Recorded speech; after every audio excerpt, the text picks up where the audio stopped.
really nice move. Blake Delaney had to move out of the way.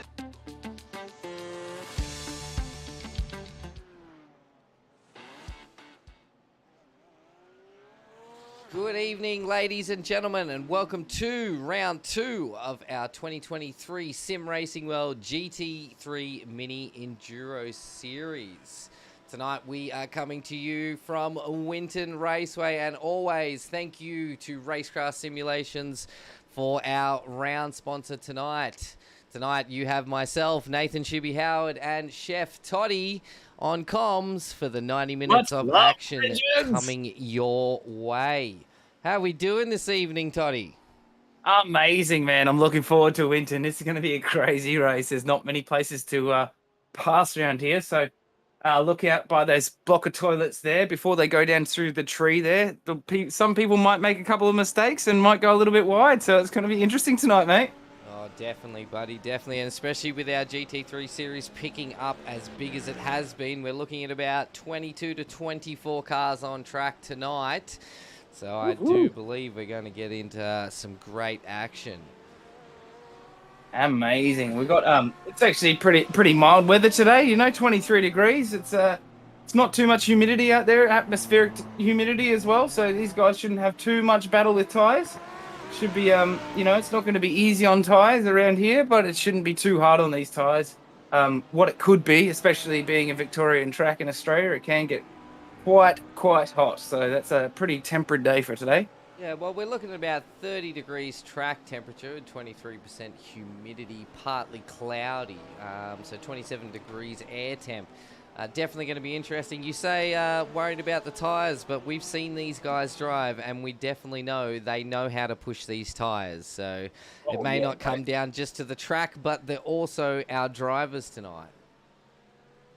Yeah, fantastic. We had some great battles last week with Greg Barber winning last week. We got the podium on the top step of the podium last week, followed by Kyle Ridley and Matty Keane. A slightly newcomer. The SLN team actually started in season 4, these guys, and they started a bit of speed in the sprint cars and things like that. So they've actually brought the whole team along, and Matty Keane getting a great result last week. So great result to start the season, and we'll see if he can create some magic again tonight. Definitely, mate. It's been great to see all the new teams come to SRW, especially for the 2023 season. We've gone from having like 1 or 2 drivers per team to the whole team coming across, and us having like 5, 6 new drivers coming in. So it's great to see all the new drivers. As we finish up the practice session at the moment, as the guys run some laps. We're looking at Doug Goins at the moment, sitting with an 18.67. So this is practice, and I do believe we might see those times drop a little more in qualifying. I'm sure he will. I'm sure these guys will sandbag a little bit. And these guys, I know it's a favourite of mine, this track. I really love this track. It's one of those ones that there's not many places to pass, but there's a lot of places to make mistakes. So sometimes, if you're just patient towards the back, you can file your way back through this pack really nicely. And it might be a lot of these guys' favourite tracks, especially these, you know, we've got a lot of Aussies in the lobby. I think the Aussie guys in the lobby will really enjoy this track and would have spent some serious time around here as well. So we'll have some serious battles on track tonight. Oh, definitely, mate. Winton is always a huge go-to, especially in the V8s, as we see someone launch that curb on the last corner coming round to the straight. We saw that a few times in the GT3 last series, because we actually ran Winton last series as well. And coming around that last corner is extremely dangerous. If you get a little bit too close to that ripple strip, you actually you're going to launch your car. Yeah, exactly right. It's an easy place to spin there. Definitely a very easy place to spin. There is quite a few easy places to spin around here. But also, if you launch the curb coming into turn 1, that sort of turn 1 chicane sort of part, you need to take the exit really wide, and you can actually take quite a lot of that green curb on the left-hand side. But if you don't get that right, sometimes it'll just launch you into the wall or off into the grass on the other side. So watch out for the start. Guys getting a bit messy at the start, so they need to be a bit aware that we've got cold tyres. That's right, mate. We've got to give that cold tyre warning to all the drivers out there. It is Lap definitely one, something cold I tyres, feel boys. we need to do every week, just to remind them that you are on cold tyres, guys, and that you have a 90-minute race to win this. You don't need to win it on the first corner. Yeah, exactly right. Patience definitely pays off at Winton as well, especially because you're going to have a lot of towards the back end of the race or the mid part of the race. Once people start getting lapped and things like that, if you have a couple of people laps down, it's very hard as a back bunker to even get out of the way on this track as well. So we'll expect some fireworks, mate. It's definitely an exciting track. You say there's not too many places to pass, which is very true, but I think with the skill of these drivers, and from what we saw last season, we saw some interesting overtakes where you possibly wouldn't expect them to be made. No, exactly right. Matty Keane with the SLM beautiful McLaren. I think he's the only person in the McLaren this week again. Yeah. Yeah, well, in the McLaren again. I was talking to him last week, and he actually wanted to drive the Ford GT, but it was removed to allow the BMW GT3 the BMW for the safety car. So with mixed classes, we can only have up to 8 cars, so we had to drop one out to be able to get our safety car in, and Matty King was actually really upset. He wanted to race the Ford GT this series. So now he's racing the flamethrower, and it looks good on track right now, doesn't mate, it? you've got to love the flames that come out of the back of it, and it sounds absolutely phenomenal. Yeah. Grab some marshmallows, all you viewers out there, guys. We're having a bit of a bonfire on track here tonight, so grab your marshmallows, sit back and enjoy the ride. It's going to be pretty intense tonight, boys and girls.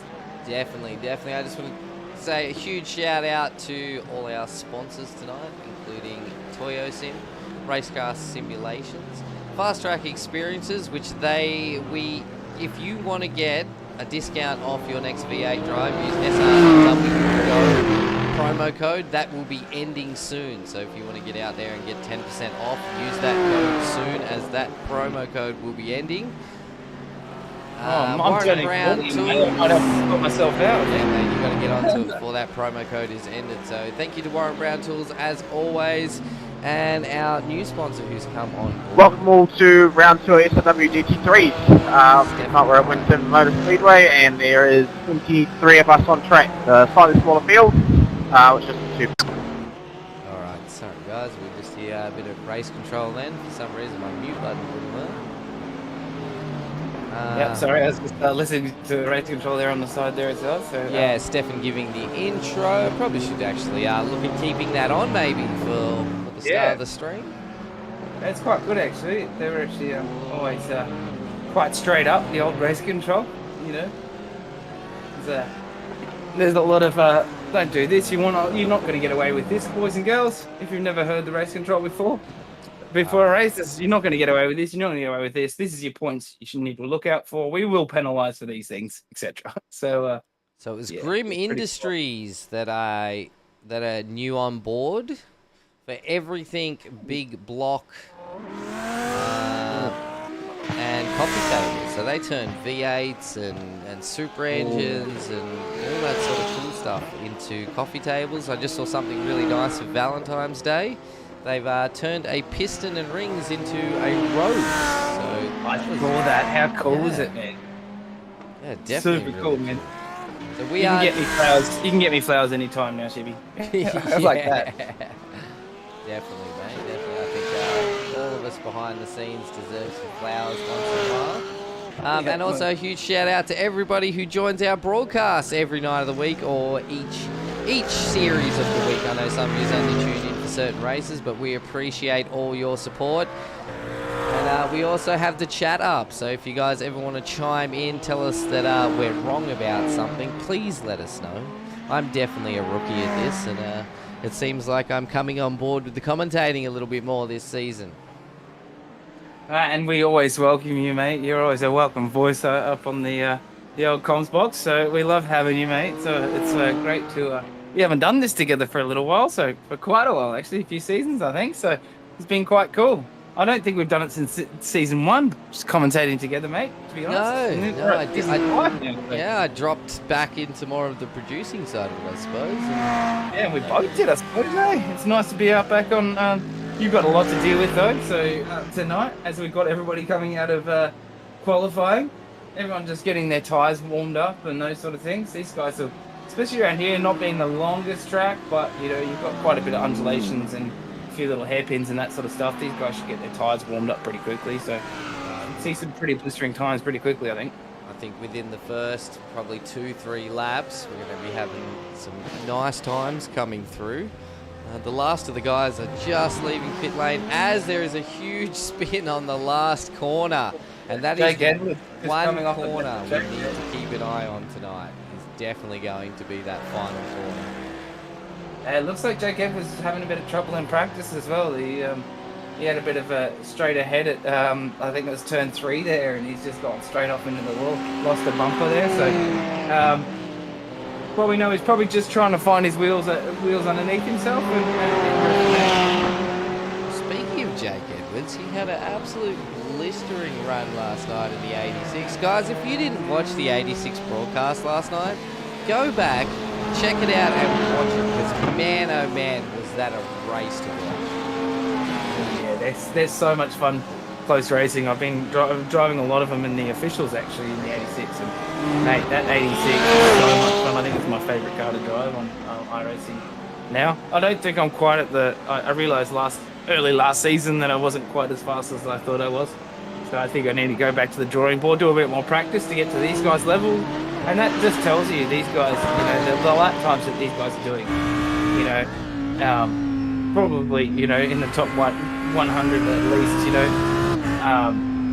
I know I'm sitting, I think, 254th in the world for the Toyota 86s, but these guys are still, you know, on the same tracks I'm doing, they're 3 or 4 seconds faster than me, you know, so these guys are crazy quick, just to put it into perspective for viewers. Well, speaking of times, mate, the times did come through hot and fast. We had Kyle Ridley set the first lap with a 1:19.34, and then a quick fire from Ray Oliver with a 1:19.30. These guys are already well above their practice time. Wowee. Yeah, okay, they were just getting the feel of the track, and you do need to get the feel and the flow of around Winton. That's a big thing. So it's great to see these guys punching out laps so quickly and so quickly. Hey, we know these guys don't come here to mess around. Yes, we want them to have fun, but they are here to race. Nice, definitely. Good to see some Audis straight at the top of the podium again. We saw some really great performances from the Audis. It was a bit of a surprise last week when we were doing round 1. I was surprised to see all these Audis on grid and how well they did. So it's great to see that maybe iRacing has done a bit of work on the old balance of performance, and all these cars look pretty equal, hey? Yeah, definitely, mate. Well, we went from sort of a 3-4 car series last season and not seeing any Audis at all, barely any Ferraris, Lamborghinis, and then out of nowhere this season we've got Audis, Ferraris, Lamborghinis. Like, it is such a great mix of cars this season. So iRacing has definitely done something right to get drivers into these cars that nobody was really driving.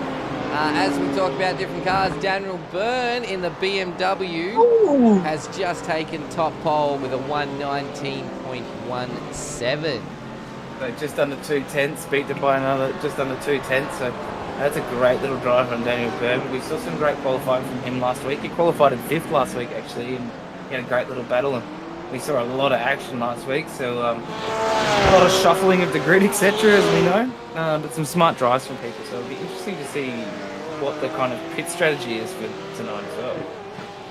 Yeah, that's true. It's always interesting with a 90-minute race to see how the teams differ their pit strategies. Whether they try a full 2-stop or they stretch it on their first set of tyres and fuel as far as they can by overfilling it at the beginning, and see if they can stretch it right out to the last minute to see if they can get that quick spot.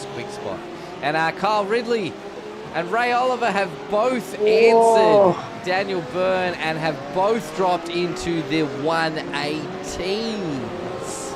Come on, breaking the 119 barrier. That is no mean feat round. And that's two Audis that have just launched that in. And mid-engine rear-wheel drive as well. It shouldn't make sense that they're faster around here, or that confident in driving around here. There would be a handful to drive those things around here. So good on them. Wow, hey, what drives? Matty Both. Keane, last week's third place, has just put himself into 8th position.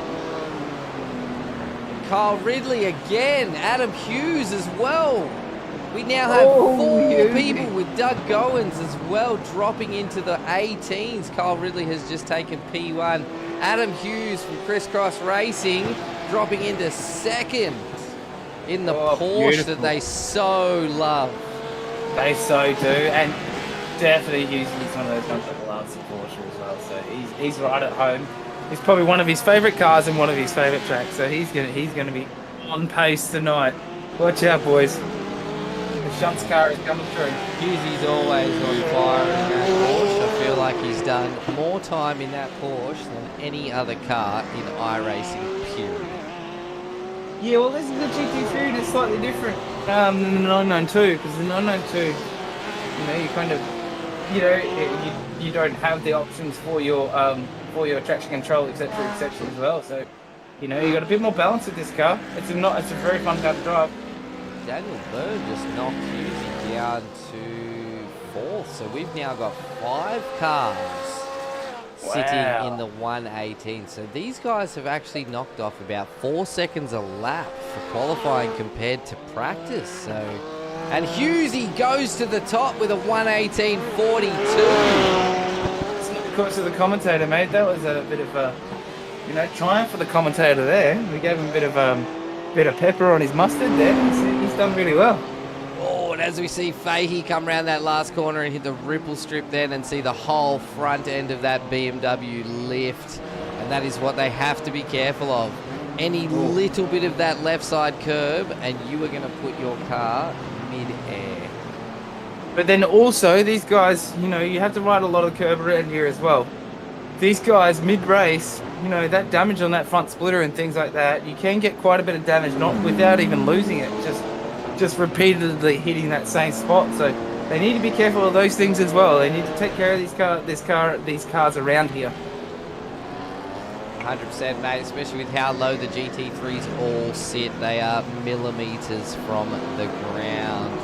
And once you get that speed up, the splitter at the front is pushing it even closer to the tarmac. Yeah, and they don't look like much, but it's a big thing for downforce in these cars. That front splitter, and they can get damaged pretty easily. So yeah, it'd be interesting to see how these guys tackle it. Where these guys are going to choose to pass. I think this back section as we're coming through at the moment, there's a few good spots that just coming out of here. If you take it a bit wide, you can get a bit too much dirt on your tyres. You can spin it there. So there is a spot there to pass if someone makes a mistake. So saying that there's not many places to pass, bit of a fallacy. If people make a mistake, there's plenty of places to pass. But if people aren't making mistakes, there's not many places to pass. If you know what I mean. Oh, definitely, mate. It's easy to get around someone that misses his apex by a little bit. He's going to lose a couple hundredths of a second, which may give you the extra run out of that corner to get up and around them for the next corner. Exactly right. You go on board with Tom Riley at the moment in a Triple Eight car. Takes a bit of that dirt there. I wonder if that actually was going to be an off track. That did look like both wheels had taken to the dirt, so that might be another null and void lap there. Null and void lap for the Alpha Venturi racer. Another great team that we've seen come on board, especially through our start of 2023 season. The Alpha Venturi boys have brought a whole pack of new drivers to the league. And again, we absolutely appreciate all our drivers coming on board and having a race with us. And if you want to get involved in sim racing, whether you're on a Logitech or you've got yourself a really decent setup, head to simracingworld.com.au and check out more about our league and the series we have to offer. Definitely won't regret it. You definitely will be part of a community. Will help you learn as well. So that's another advantage, actually. Yeah, definitely. We've got a lot of, what we would call pro drivers in the Australian series racing in our league, as well as other leagues that love actual getting on board and helping through a lot of new drivers. Yeah, and they love giving their time, and there's a lot of guys that, whoa! Who's that off in the that background? That's Peter Pavlovich out off on the background into the wall. And the KFC mate. Century Got a bit of fun Motorsports Mercedes. As I was just saying as well, see that just on the exit there, if you get a bit too much dirt, it'll send you into that wall. Exactly what we just saw there. Yeah, you want to use all the track, and especially on that exit, you kind of have to use that whole curve. That's why it's so wide, and that ripple strip. So, but if you get just even a centimeter of that onto the dirt, and you're on the gas already, and you need to be hard on the gas, you're not. Your day's going to end like this, which is just. And that'll be a racing crash too. You can see all the smoke coming out of his car. So that could be a very much race-ending incident right there. He's got plenty of time of qualifying to go and that sort of thing. So he's got plenty of time. But in race, yeah, 100%, that would be race-ending. And or at least put you quite a few laps down. There's a lot of smoke out of there. You're looking at least probably 8 to 10 minutes in the pits. So. Ooh, nice little new livery by the look of that. Do my eyes deceive me? Did you get that message at 6:36 in the RCNBC chat? Are you talking to me? Yeah, No? maybe, yeah. No, I did not. Talking about tell you to hit ready to race. Oh, Not that Toddy is racing tonight, but it seems that when you accidentally join a server as registered to race, you can't withdraw and then register to watch. You continuously get entered back into race, so... yeah. There we go. Sorry. Apologies. So big shout out to Peter Morris who said hi, mate. The old Sippo meter, mate. Hope you're doing well, Pete. Great to have you in the broadcast again. We've also got Andrew Proctor from the SLM boys saying he likes the truck, but the truck don't like me. Philip Vella saying crushing it, Doug. So it looks like we've got a Doug Gowan's supporter out there, and he also mentioned that we've got a bit of a blossoming bromance on board here tonight, Toddy. Oh, really? Oh, you and I? Yeah, it seems like it. Mate. We've always had a bit of a bromance, I believe. Mr. Bradwell dropping in tonight saying, looks and sound great, guys. Thanks so much for dropping in, Mr. Bradwell. Appreciate it. Most definitely. Oh, we missed Mr. Bradwell. We'll see you on track again very soon, I hope. Well, fantastic. We've had a little bit of a change around, not so much in the top three. So far we've got Adam Hughes sitting in P1, Ray Oliver P2, Doug Gowans in P3, Daniel Byrne P4, Kyle Ridley is in 5th, and we've also had Dr. Paul Warwick, which is a new name to me, but he is from the Fishy Boys. So it looks like the Fishy Boys are starting to drag in some new drivers as well. Maybe it's from our comments last week. Brendo and I did make a comment. It's like, oh, it's a bit nice that you're only the lone piranha in the pond, in the GT3s. And obviously they've called on the doctor to come and cure what hurts them a little bit, maybe. Yeah, I think with all the iRacing official races going on with the 24 hours, and then we've also got the 12-hour Bathurst this weekend in the GT3. So I do believe a lot of guys tonight that should be here are actually practicing for the 12 hours. So, but it shows how big of a field we've grown for the GT3, that we're missing a good chunk, yet we still have 24 cars on track tonight. Come on, that is so awesome. That's so awesome. Come on. But Mr. Bradwell again says he loves this track. Loves this track. Never hit it in the GT3 though, mate. Well, maybe you need to get out there and hit it in the GT3. I think this is one of the only series where we don't have a Sim Racing World Motorsports driver in. Oh! Ready to run. In his signature kind of purpley pink colour that he always kind of has as a signature and an accent colour in his car. So if you kind of see that kind of pinky purple, that's always a sign of manager out of the car right there. So having a bit of a moment on the little hairpin there around the tree, around the backside of the tree, sorry. God, this AMG sounds good. Oh, it does, hey. I bought it just so it sounds good, just because it sounds good. I'm not that good at driving it. I think I'm not that good at driving it because I just want to not put on the brakes because it sounds so good. Oh, this is what I've been talking about this whole time. That last corner is absolutely deadly with those ripple strips as you come round. We're going to get on a nose cam here, and as he comes around, you can see he's cut, but you want to be back on track before this because they just become jumps.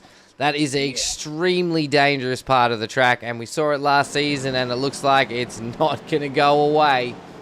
Yeah, that's notorious, and that was the spot I was talking about. After you go through this little bit of a chicane and that exit, it is difficult. If you hit the inside of that curve or you hit the outside curve on exit, in the wrong way, as you just saw. I haven't seen many people flip there, though. Wow, that was crazy. Oh, mate, we saw in the GT3 last season, we actually saw a car clear a car. They hit those ripple strips so hard.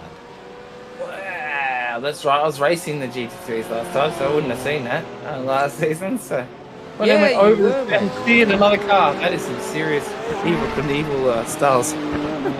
Yeah, that final corner around the rip strips there. Oh, as we saw. Whoa, we see a few cars come off track as these guys really start putting it to the limit with only 12 minutes left of this qualifying session to go. Adam Simpson has also moved himself up into 6th place now in the BMW. Tyson Stiles in 8th in the Porsche, Jake Edwards 9th in the Porsche, and Matty Keane 10th in the fire-breathing beast that it is, as he goes for a little bit of a shortcut. Matty Keane, this is not rallycross, mate. You got to keep it on the track, buddy. Keep it on the track. Yeah, it's not cross-country day, buddy.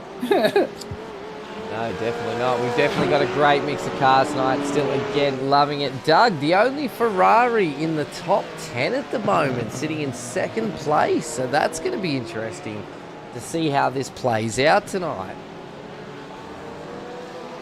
And as the chat was saying earlier, like, Doug Gowan's absolutely killing it. I'm sure Doug Gowans wasn't in a Ferrari last week. So that's interesting move. They're allowed one change for the whole series, so. And yeah, usually it's done within the first 3 rounds that you are actually able to change your car. And what is going to happen is that round that you then raced is going to become a drop round. So it doesn't matter where you finished, you are going to lose a couple of points to change of car. So yeah, Doug in the Velocity SimLab Ferrari looking very nice with that grey and lime green livery there. He's looking a bit. That looks like a very Scotty Rankin looking. Interesting. Does a little, yeah. He's also, as far as I heard recently, they've just picked up Petter's Springs and Suspension as a race sponsor. So nice little pickup for the team there. Especially Petter's, man, mate. In Australia, you don't get Petter's. Well, to anyone new to the broadcast, these guys and their teams take it very serious. Esports is a real sport, and especially when it comes to sim racing, these guys put a lot of time and effort in the sim rigs to be as good as they are. So the sponsors need to be shown off, and that's another thing we love doing here at SRW, is giving all our drivers as much airtime as possible to show off the sponsors as Cowie comes through there. He's getting loose. You just want to just show the door at us. You didn't have to do that to show us the door and your sponsors, cuz. I was just talking about giving all our drivers enough airtime, and as I switch to Cowie, one of our fellow presenters, he just wants to show off that he has some drifting skills. Show off his own sponsor, Cowie Music on the side. Yeah, as well. Bit of shameless advertising. We'll call it that. Mac, welcome into the stream, mate. You want to have a look at Jack Pickett here? He is on stream right now for Rapid Theft Racing. Another Whitey Pies entry, mate. I'm telling you, someone needs to send me some of these Whitey Pies. Oh, mate, you know. I will do an unboxing and review. Yet, so I need to sort it out. Mate, I'll do a live unboxing and food review. Just for the viewers out there. By the time it gets to you, bro. No, because they're, for you maybe, yeah, but I think we might be able to get some ship from New South Wales to Queensland without too much of an issue. But definitely, guys, if you want to see any of your drivers that you support on screen, let us know in chat. And we will do our best to get them up on screen so you can cheer them on. Once the race starts, though, we will be focusing on as many battles as possible as the 90 minutes kicks off. I suppose we've got a few new names I don't recognise in there as well. We've got the Doctor, Mr. Dr. Paul Warwick there. Got a few new ones in there as well. Obviously Jack Pickett, obviously that we're looking at right now, but we've got a few other names I don't quite recognise. Yeah, well, we've got another fishy driver, Jason Chin. So he is completely new to my experience of who I know. Kylie as well, and another Audi. We've got another Audi on the grid tonight. That's awesome. So this is the Juiced Racing, yeah, another team that's really come on board and started bringing more and more of their drivers in. It's great to see. They seem to love the Audis, though. Hey, it doesn't seem. Well, we've gone from last season where barely anybody drove the Audi R8 to this season being flooded with Audis and a lot of them holding those top spots. Yeah, because I do remember it was quite undrivable before, so I think our racing was definitely sorted their stuff out. As we see one of the kittens racing cars in the background just doing doughies on the grass there trying to get back on track. Shout out to the kitten boys as well. Most definitely, a bunch of legends. Yeah, they come on board. Racing world as well. Yeah, they came on board through the F3 and now all of a sudden they're spread across our series nearly every night of the week. Which is awesome. It's great to see those nice big cars on the grid. And I do like how they've got those very subtle kind of accent colours as well, so you can kind of a lot of the time to tell them apart if they're travelling slow enough, but they're always travelling too fast. So just it's always a bit of a difficult from the comms box to get them all right, especially in the F3s. Is the difficult one, isn't it? They always seem to stick together pretty hard there. Right, Mr. Loretti, who I was just about to actually mention. Adrian Loretti from the Kitten Boys has joined us in track again, mate. Thank you so much for joining us with our broadcast. It's great to see you in a live broadcast instead of having to rewatch it the next day. And he said, surprised Darren is racing in the GT3 at a track he hates. Well, whether you hate the track or not, you got to get out there and give it your best shot, don't you? I see. Okay. Darren Fahey, not a fan of the track. Okay, I see. So that'll be interesting. Yeah, that is interesting. Oh, no, as he proves that he's not a big fan of this track, hitting that inside wall on the final corner over those ripple strips and just unsettling that car. Oh, especially because we normally see, we normally see Darren Fahey in like 6th or 7th or 8th, we'd never really normally see him in 16th. We'd always at least see him in the top 10 in most tracks, so he's definitely got some disdain for the walls around here by the look of it. We know the Kitten Boys in the F3s are a team to be reckoned with. Those boys are all extremely quick in the F3s. Yeah, and they have each other's back and they just kind of, they would be so hard to defend, to either defend or attack against if there's two of them in front of you, or vice versa. Definitely, mate. But we see that across all the teams. Once you get a couple of team members together, it is all about working together. Oh, 100%. Because you try and do the over and under, and it's like, well, the other teammate's going to always be the under when you're trying to go the over and under. So you never really got anywhere to go. So we've seen it with the Fishy Boys many a times where they actually have one driver as the blocker. What they'll do is they'll race together and one person will hold the lead and hold it out as long as they can. And the person will sit in behind them and just help them with the draft and push them through, but also be used as secondary blocking to stop that the overtakes on them. So, yeah, do you reckon they're just on race radio saying, "Okay, boys, fins out, yeah, fins out"? Definitely, mate. It's a part of the game, isn't it? It's part of racing. If you've got a team member, then you've got to use them to your advantage. And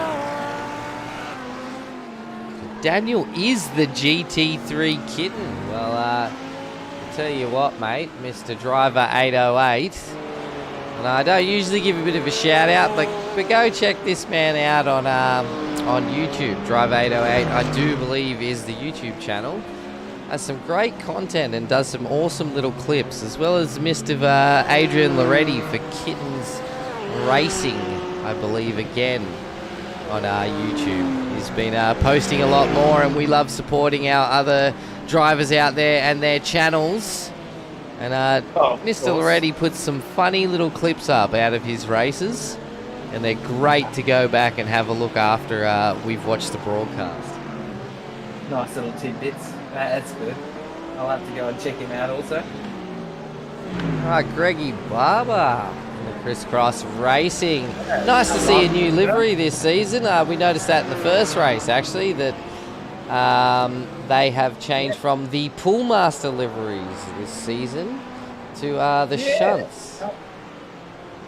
Yeah, it looks nice actually. The CXR on the window banner as well looks quite cool. Looks like they've got a new style of logo there as well. Yeah, so they're shunts this season. Poolmaster is still on board though as a sponsor for them, but yeah, complete refresh of the livery for a new main sponsor. So again, great to see all the teams picking up new sponsors and being able to shout them out on our broadcast. So yeah, it's so awesome to see that.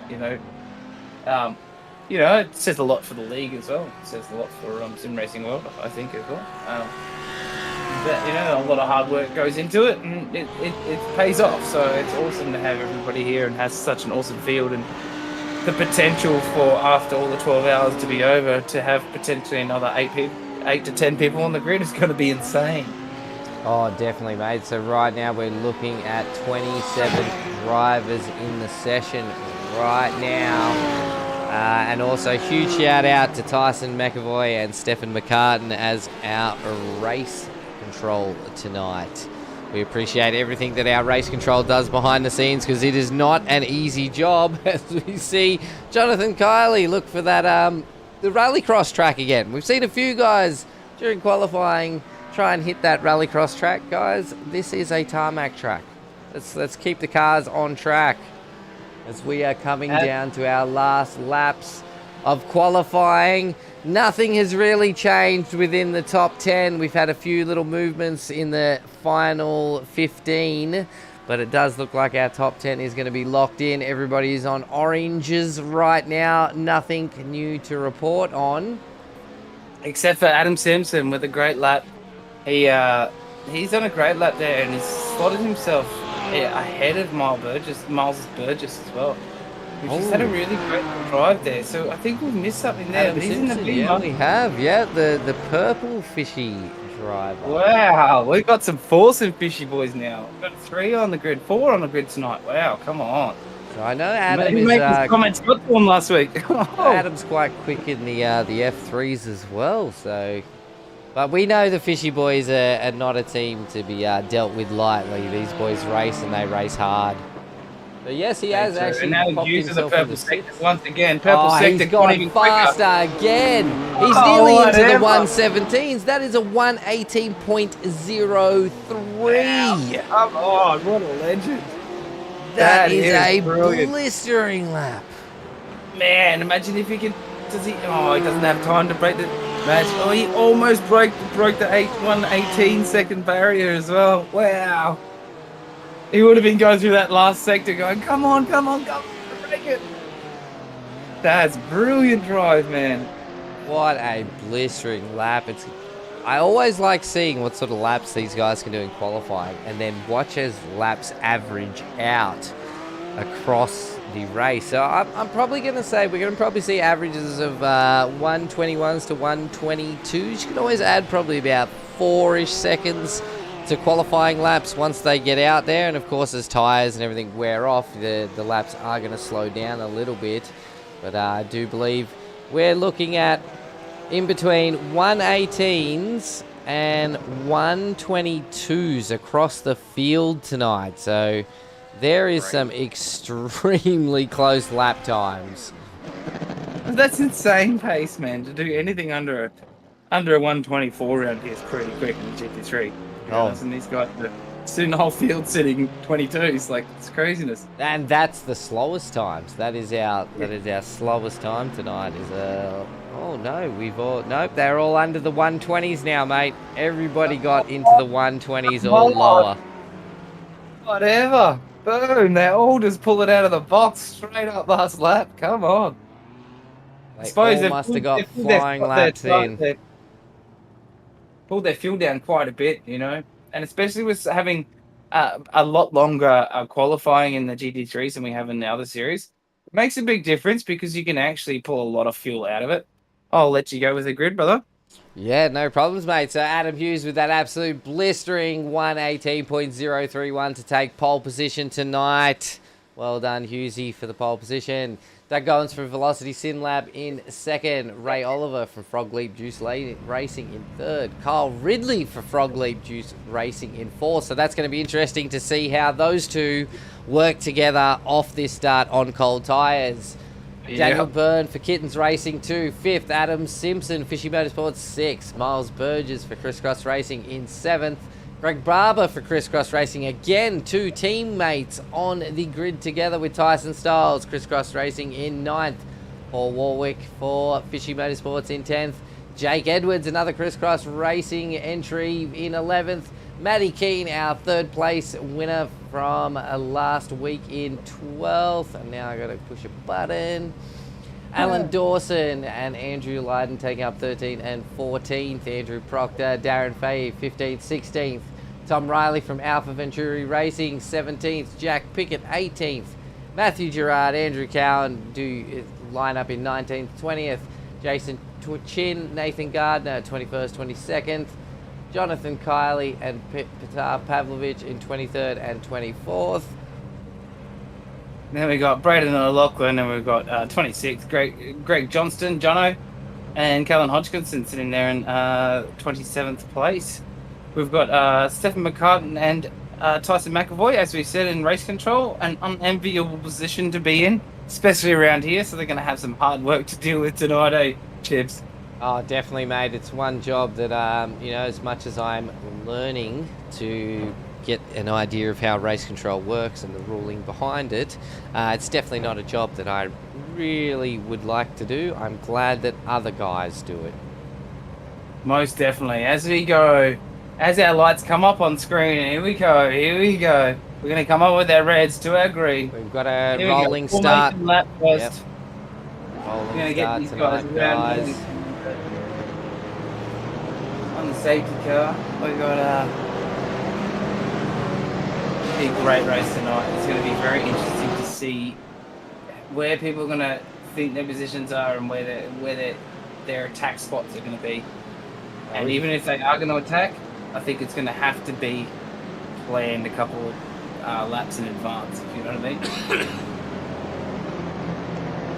Definitely, mate. Definitely. We've had Matty Keane drop in from SLM Gaming saying, "Not the car for this track. I'm dead." LOL. And then, Jesse McMahon saying, "Let's go, Ray and Cole." Oh, cool. Our safety car off. We have Barney there with the green flag. Green flag. We've got Adam Hughes just holding up the pack here. Doug Gowans by the side of him. Oh, what a start. Doug Gowans did not reach that start right. Oh, no. He's had a bit of a coming together there with one of the Kittens cars. Daniel Byrne. Oh, no. Kyle Whitley's profited from that. He slotted himself up. He's kept his fourth position. But the Doctor and Greg Barber, we've already got a safety car. Do we have a safety car yet? No, we do not. But we have a lot of people off track. Chibi, what a start. Wow. Absolute chaotic start. We will try and get back to have another look at that at some point. But for now, we're going to have to focus on the battles. We are sitting in 18th place right now with Nathan Gardner as he chases down Matty Gerard. And we've got Jake Pickett on the back of Daniel Byrne. As Pickett makes a move around the inside, Byrne just having to get on the brakes, and he's just managed to drop 4. No, who was that on his brakes?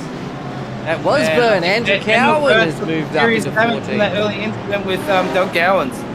Yeah, so it looks like out of the race. Yeah, it looks like Daniel Byrne is struggling, so maybe a bit of damage on the start there. Move up Definitely forwards just to our mention top Adam five, Simpson. who are closely tight-knit together with Greg Barber on board right now. A winner from last week as well, Greg Barber. So he'll be a mover and shaker. We saw Greg Barber last week only really make his move towards the end of the race, and he's a very patient racer, so he's one to watch. Daniel Burns had a crash now. He's into the pits. He's just into the pits after that bit of a moment earlier on in the race there. So Adam Simpson slotted himself up now 2 spots. Greg Barber up 3. And the doctor, Mr. Paul Warwick, is up 4 spots as well. Impressive drive from him, just being patient. Definitely. It's always that first lap where you need to be extremely patient and either avoid the incidents that are going to come your way due to cold tyres or race past them. And look at Adam Simpson now putting the heat on the back of Kyle Ridley's car. Absolutely monstering these corners. As we know, I think an advantage of these cars around here tonight in race is going to be those front engine rear wheel drive cars. It's going to be a bit of an advantage. It's going to be pretty hard to drive a mid-engine rear wheel drive car around here because they tend to really have a lot of weight in the back, as we know, the engine's in the back. So, you know, it would be very difficult they might be a great qualifying car, I think, these Audis, but they might have a bit of trouble later on in the race. It's going to use tyres up a bit more than the rest of these guys, I think. Yeah, you'd also think, being rear engine, that they'd have a little bit extra weight over the back of the tyres, so that should help give them that bit of extra drive out of the actual corners. But it seems to do... Yeah, well, it seems to wear the tyres more than it actually does. Oh, we got... Who's that pulling out wide? We got 2 wide here. Boys. We got Paul Warwick and Miles Burgess 2 wide still through the corners. That's Miles Burgess just absolutely having a killer, like just pulling through. What an absolute... Oh, here we go. The doctor just being surgical about his moves on the fishy boys here. Trying to dissect the fish. Trying to dissect the piranha there. Got Ray Oliver right on the back of Adam Hughes. But again, guys, this is a 90-minute race and we're only 3 minutes 40 in, and these guys are racing like it is the final lap. Not letting up. And I think there's a lot of runoff on. You'll find there's quite a bit of runoff on Winton as well. So we might not see as many safety cars as we thought we think we might, because of that exact reason. They don't have to clear as many cars off the track. But beautifully driven by Adam Hughes now. Had a great start. Really dictated the start of the race. It had a great start. Let all the action happen behind him. Now he's just trying to get in the groove. But he's under pressure now, Ray Oliver, and he's got Kyle Ridley, his teammate, right behind him. But then we got Adam Simpson and Greg Barber behind that. So, you know, you got a bunch of teammates there fighting, like kind of working together, and that's what we've seen a bit now. I'm sure the Tyson Styles and the other fishy car behind the crisscross boys is going to try and fillet these guys and try and get past them, so he can get behind Adam Simpson and that other fishy car, so then they're going to have a bit of a team presence also. I think we're going to see here where I was saying earlier that Miles Burgess might be the blocker for Greg Barber, and he's going to try and keep Paul Warwick at bay for as long as possible while the front 3 battle, so these guys can move up and make the move on Adam Simpson. So definitely got to watch the team play and how they play this out through the next 90 minutes. Oh, most definitely. It's not an easy position for Adam Simpson to be in right now. He just needs to take a deep breath and hope for the best and make sure he doesn't make any mistakes. Really, Matty Keane has just made a move around Cullen Hodgkinson. Oh, he's making his way back through the field. Matty Keane must have got caught up in that at the start of the race as well, so he's down 9 positions from his starting position. But yeah, I obviously believe in that light reading drag, he's got a bit of pace. So we'll definitely be going back to watch some of that restart as Doug Gowans and Cullen Hodgkinson drag race down to the first corner. Beautiful. He's still in the Mercedes Pool Master livery from a kind of remake from last season. Which looked pretty Yeah, cool well, as as I said, Poolmaster's still on board with their sponsorship. It's not like they've gone anywhere. As we've got Andrew Cowan taking Jake Pickett on the right-hand side. There's also a spin in the background. Someone has come off track. Looks like it might be Nathan Gardner. Yeah, so Cowie, that's exactly what he was talking to me about earlier before race. We were talking to us about before race. He thought that might be the spot. He might be able to make some passes because people will make, break a little bit late or have the car a little bit unsettled into that corner around the toilet block there. And if you can get it there, you can actually get a really nice inside line. So he's definitely practiced that one. And we have a train, first, second, third, fourth, fifth, sixth, seventh, 8th, 9th, 10th, all in a massive train at the moment. Mate, you could separate him with a paddle pop stick. That's crazy. That is insane.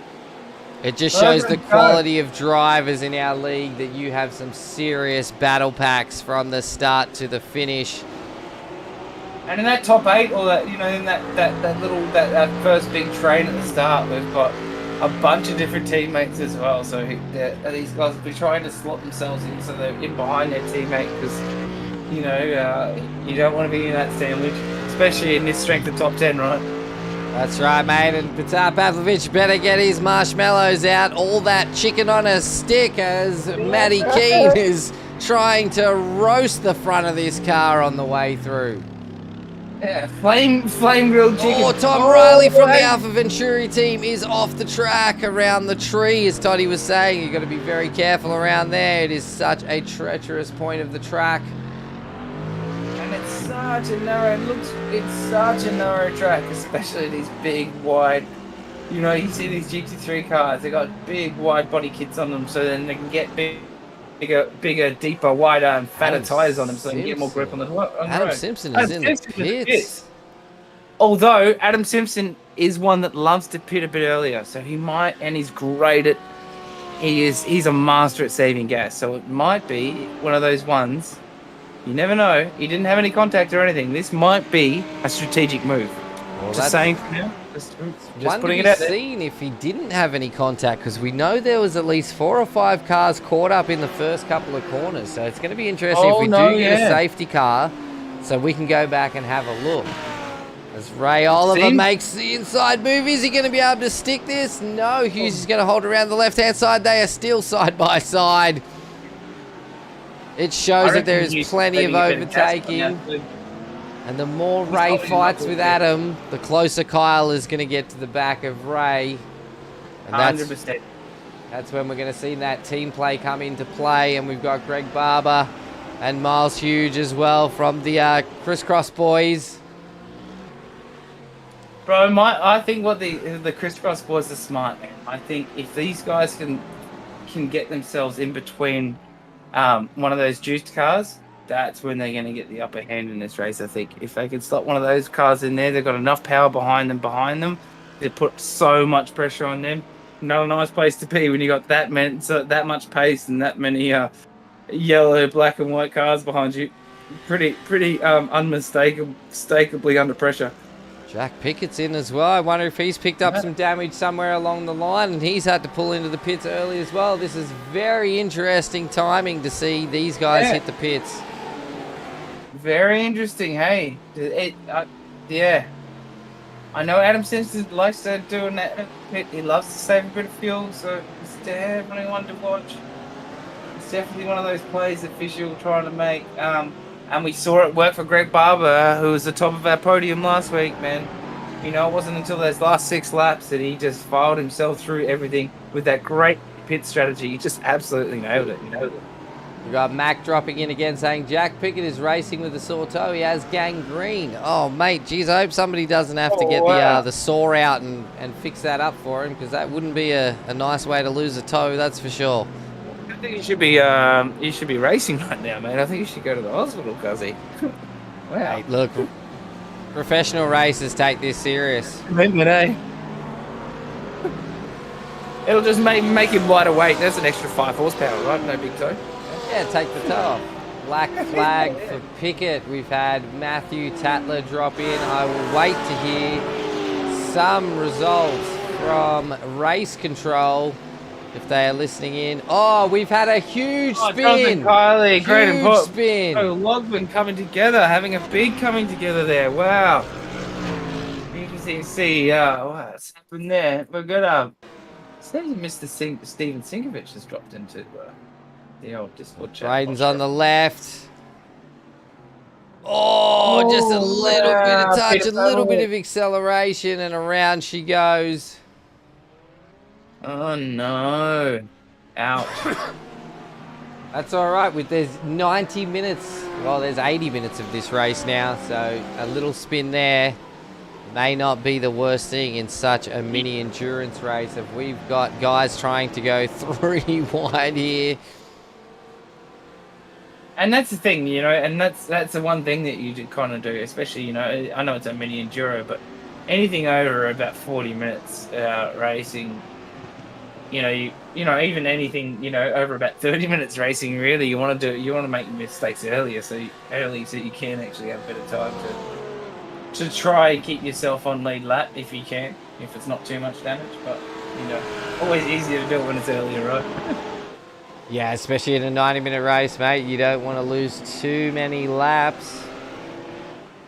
But the chance of a safety car comes out, you could gain your laps back. Yes, very, very true. Chances of safety car around here, I'm not sure we'll get that many. I'm not really sure, but it'll be very, very interesting once these guys get a bit of worn tyres and trying to save a bit of fuel and things like that.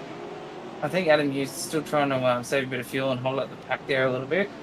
Well, let's put it this way. From 1st to 22nd, they're all in the 119s. They are pushing. There is no mucking around. As we've got Dawson gone around as well.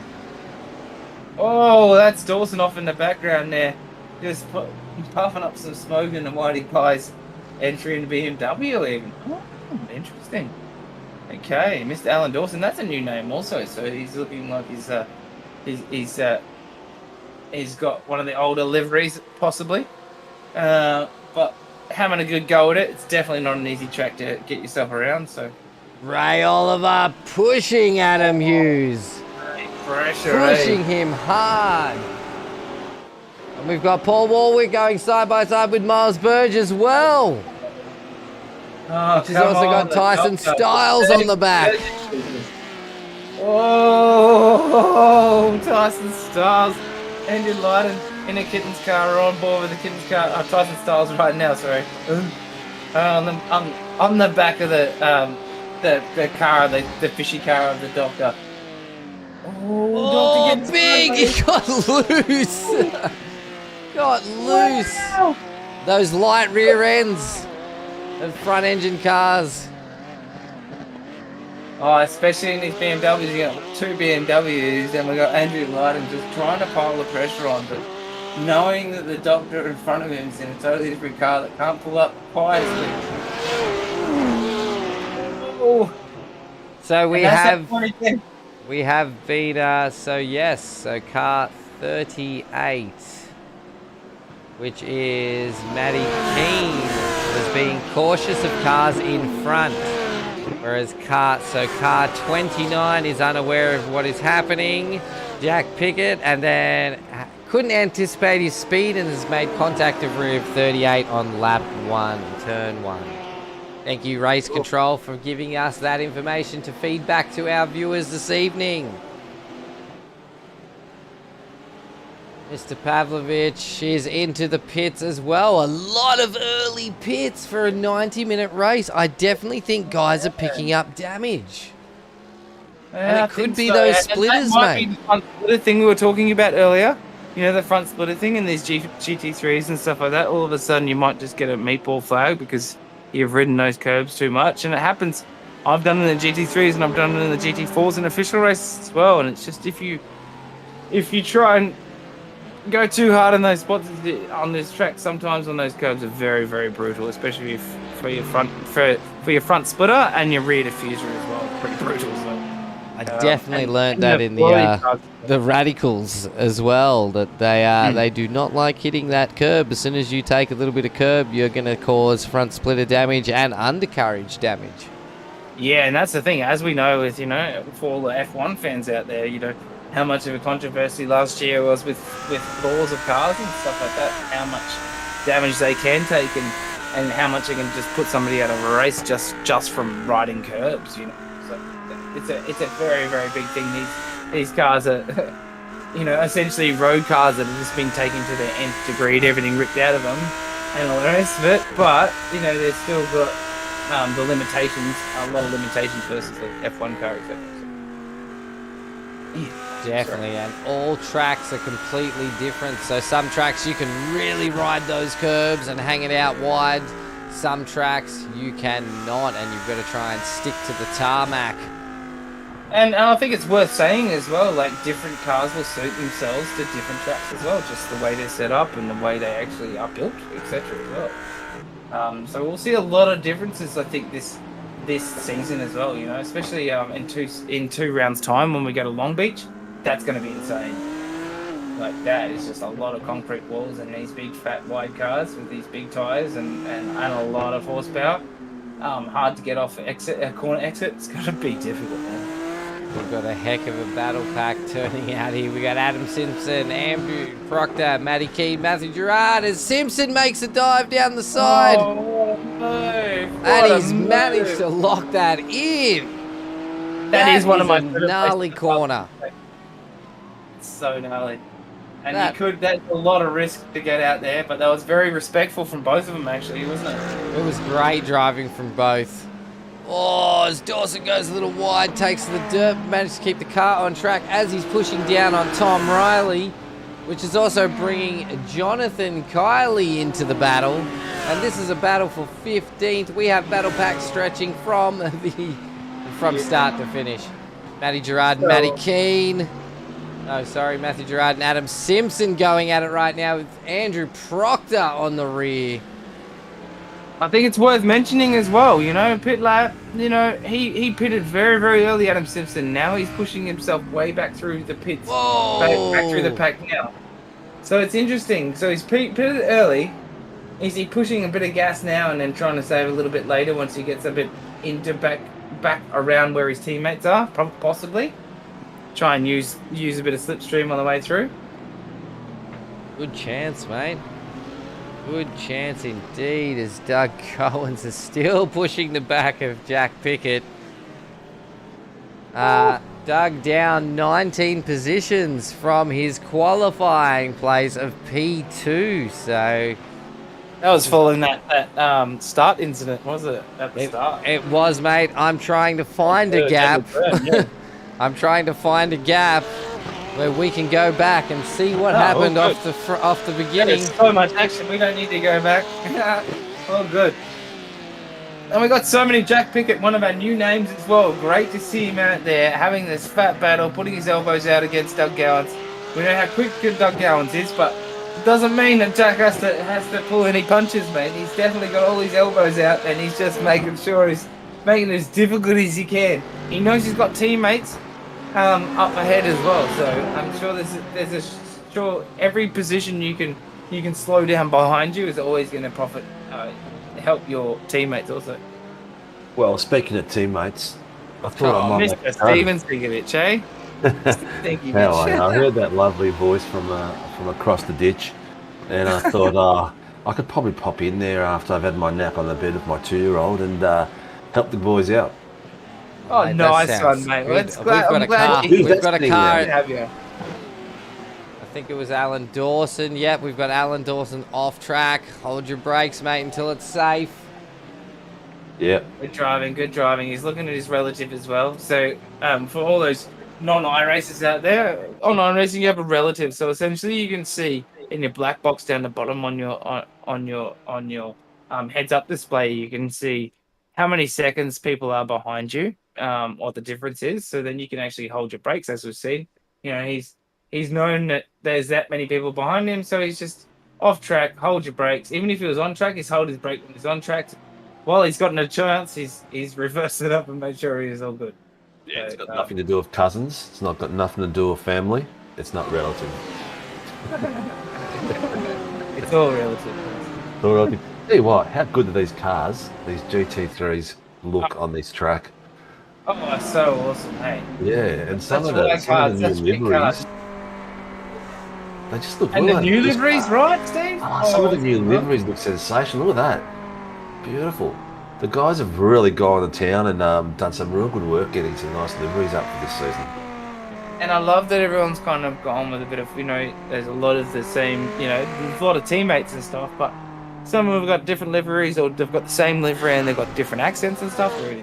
There's been an instant between Jack Pickett and Doug Gowans. Oh, Mr. Gowans. He is in the wars after qualifying P2. Oh, good going, mate. Looks like he's removed his beautiful picture off his ID as well, so you can't really see it anymore. No, that's me. That's me that's removed those for the moment. Oh, that's Australian to see his beautiful smile. So they've both... Has there been a bit of contact there? They both got on their brakes. Oh, there was. Gowans looked like he has connected the back of Pickett's car. Yeah. So we will leave that to race a little control. bit eager to get around that corner. It actually looked like Pickett had actually lost a bit of traction in the rear end there, and Gowans was already on the gas because in that Ferrari as well, the Ferrari's got traction control settings for the front and the back of the car as well because of mid-engine rear-wheel drive. So, especially on a track like this, he might actually have a lot more drive out of those corners. Whereas Mr. Thorburn, you've been doing some studying, mate, and some driving out there. What's going on? Mate. Heaps, driving heaps. Yep, heaps. Good to hear, mate. Good to hear. Good to see Mr. Pavlovich out there. Oh yeah, definitely. He's had a great drive. He pitted early as well. He pitted about lap five point. So it's great to see him out there. He might be doing a little bit of a sneaky little bit of a strat here because we saw Adam Simpson come in early as well. So it's interesting to see. We didn't see that they had any contact either. So it seemed like a strategic move rather than a contact move or too much damage. But as you know, around here, you've driven these cars. The curbs and everything are pretty brutal in these front splitters and stuff. So you could call it driving what I do. Yes. Spinning. You mean spinning? Yeah. Well, I'm very good at it, so let's not pick on it. I've had a good start. Expert, thank you very much. It's like in the kitchen, you call it kitchen hand and under the water ceramic technician. Just give me a little more. Ceramic technician. I do like that. The gaps up front looks like it's opened up a little bit, so 1.8 to 2 seconds on average. But looks like Mr. Barber, Warwick, and Burgess are getting nice and close to each other. I know, Mr. Warwick putting so much pressure on the back of Mr. Miles Burgess at the moment, but I know what they're trying to do right here. They're trying to get these fishy cars together. They're trying to split these crisscross racing boys apart as well. They're just and the doctor's been quite surgical tonight. I think he's just slaughtered himself through it, and he's been quite patient as well. So I don't know where he's come from.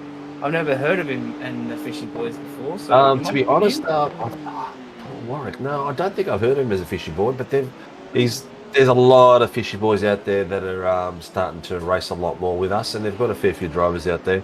So I think this is a series a lot of them like. Some of them are taking them off, like Dikey.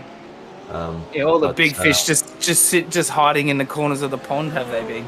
I think I think there's close to 20 drivers in the Fishy Motorsports team. Yeah. They've got a very big squad. Very good supercar squad presence. I know that they've got, I think it's 6 cars that are qualified for the final qualifications for the Logitech series. I was talking to Jamie today about it, and they're all good drivers. So it'd be pretty cool to see 6 of the boys in the Logitech series. We support. None of them actually driving Logitech. Race each other. Yeah. I didn't say that, did I? No. How many of the Fishy Boys do you reckon would be actually on Logitech though? Nobody. Yeah, exactly right. Yeah. The only fool in SRW still on a Logitech is me. No, Well, but yeah, you know, there's probably. still some really fast guys out there. I wouldn't pay out too much on Logitech because there's still some stupidly fast guys out there. Look, if whatever suits your style, whatever you're used to, it's all about muscle memory at the end of the day. So, It is, isn't it? you know, some of these fastest aliens in the world are racing these little desks. They're, you know, keyboards mounted on still. It's crazy. It's whatever makes it work. Yeah. Great move by 100%. Jack Pickett there on Nathan Gardner around the final corner as he's trying to make positions back up after that last spin with Mr. Doug Gowans. I will be waiting for race control to give us any feedback on that to see if there was a redress or any black flags or penalties applied. And I tell you what's really awesome to see, it looks like Cowie's gotten it out of his system. And Cowie's he got it out of his system that first little section and spinning into the wall in qualifying. So he's got that out of his system. He's up 11 positions now, man. So Nice. wow, That's come on. fantastic. Yeah, that's one of the biggest movers, and Brendan O'Loughlin's up 8 places as well. So they're probably the two. Oh no, Jonathan Kiley as well up 9. So there's been a few movers and shakers. Super cool, man. We've got at least 4 new names this week. So apparently a few of the boys should be coming back next week as well. A few more people should be coming back next week because, you know, obviously we've got the Bathurst 12 hour this weekend. So a lot of people are practicing for that. So, you know, potential for another 8 to 10 people next week. Pretty crazy. Yeah, well, there's 37 drivers registered for this at the moment, I believe. It could be actually 40 now, because a few have come through. But yeah, a lot of them a lot of these boys do the GT3, also do the Enduros. Mate, if we have 40 at Long Beach, that is going to be bedlam. Yeah. So Doug Gowans is in the pits at the moment. As we see a beautiful overtake by Tyson Styles on our Andrew Lydon right here. I'm going to have to ask Tyson, judging by that photo, if he started shaving yet. Beautiful. It looks like he's just let him go. He's seen he's had the pace from way back. I'm wondering if the Porsche has better braking capabilities. It definitely looked like Tyson got on the brakes a lot later than Andrew did. Oh, he slipped it again! He's hit the ripples! He flipped it in qualifying and he slipped it again! On the same spot! Exactly the same spot! How aggressive is those? Oh, they are so crazy. It is a literal ramp. It is a literal ramp. Where's the riot sim boys with their only ramps merch right now? But he was only a couple of centimeters off because what you really, to get the best launch out of that corner for all the viewers out there, you want to actually slot your tyres in between those two ripple strips, exactly where that little strip of green is in between them. If you can get there, you get an annihilation exit out of that corner. But if you get it wrong, you've seen a car get launched there either. Brock Mothershead went for a nice airlift last season there as well in the V8. He was the one that cleared the other car, wasn't it? Correct. Yeah. There was one in the Formula 3s as well. So, and I believe, if I'm not wrong, I reckon our own rattle gun took a bit of damage on those ripple strips in the championship fight around that track as well. Yes, he did. Yeah. We have a nice battle pack here with Jonathan Kiley, Andrew Proctor, and Matty Gerard, all fighting for 12th position right now. We've had Ryan Adams drop in saying little Alan Dawson there has his wheel bolted to the kitchen table with his toes curled up over the pedals. I'm assuming... What a bloody legend. Is Alan Dawson a bit of a tall fella? Is he with big feet with his toes over the pedals there? No, I don't understand what's happening. He's got nothing to push it up against. So he has to pull his toes over the end of them. Oh, to stop yourself from sliding backwards. Yeah. Right. Yep. Oh, wish I was a cartoon. It's going to be a fantastic photo. Fantastic picture. 30 minutes in, what an guys. Absolute legend, though. That is the ingenuity, and that is the ingenuity of Sim. Oh, look at this. He stuck his nose in and thought better of it. These cars are absolute weapons, and around this track it'd be fun to drive. I don't think the Mercedes would be much fun to drive around here, though. It doesn't look like that much fun to drive. It's not the most nimble car. It's quite heavy. It's quite large, quite wide, etc., etc. You know, you're not kind of a bit more suited to those kind of. I'd like the BMW around here. Oh, Here nice. goes Andrew. Here goes Andrew. A little bit there. He has a nice run. Race to the Side corner. by side. Oh, a lot of space given. Oh. A little bit of a touch, but nice and safely done. So Kurt Wright has actually chimed in and said Alan Dawson is actually small. His toes curl over the top of the pedals because his heels can't actually touch the ground. No way! That's crazy. Mind blown. Oh, look at him go. He's not giving up on this. He's going to take him on the inside corner. He's gacking him under brakes, and they're giving each other room. Beautiful pass. It's a double pass there. Double pass. Jonathan Kiley's got around Matty Gerard as well. That's why Matty Gerard had the elbows out so hard. See. That was a beautiful move. Beautiful move. That'll make the highlight reel for sure. Speaking of highlight reel, guys, check us out on Channel 31 on demand, as well as what nights are we live, Steve? We are live on Wednesday nights at 9 p.m. with a show of our V8 Supercar Sunday race, and that repeats again on the afternoon of the following Saturday. Depending on their schedule, I think it changes slightly, but it's usually at 2 o'clock, sometimes a little bit earlier, so check the schedule. And then Thursday night's our racing review show. I believe there was a show last week that went up, which would have been a repeat of the round 8, round 9, which is in 2 parts, which is a championship round of last season. Will be going up this Wednesday and the following Wednesday, and then we will see the new season start on there. But the race from Sundays will come up every the following Wednesday and Saturday. And we can find that where? For the people on Channel 31. Find that on Channel 31, and Channel 31's on-demand app as well for guys that are out of state. But also, as of probably the next week or so, all the shows will be uploaded onto YouTube as well, so you'll be able to catch up on YouTube. Ah, cool. Okay, cool. Yeah. Sweet. Just thinking just go there.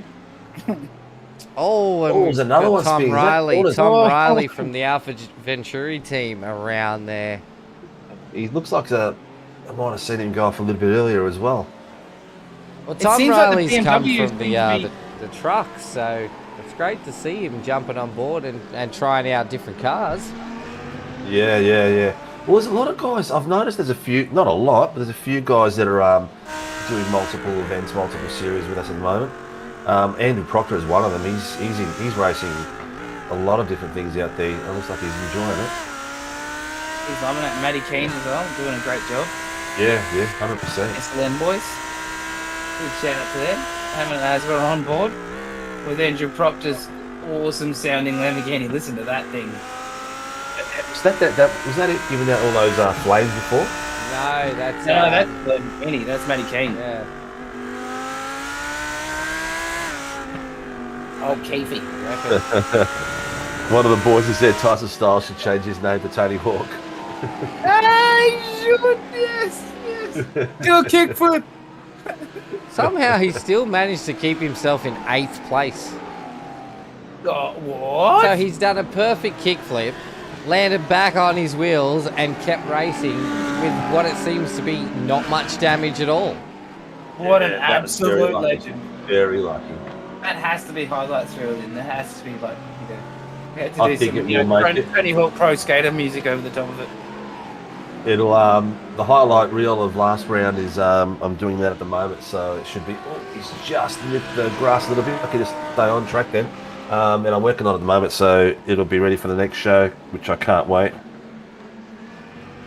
Yeah, it's going to be awesome. As we see, Jonathan Kiley, a new name this round in the Audi again. These Audis seem like they've got a bit of an advantage around here. He's putting a lot of pressure on the back of Andrew Proctor now, and as we see his teammates up there, Ray Oliver and Kyle Ridley, up in second and first and third right now at the moment.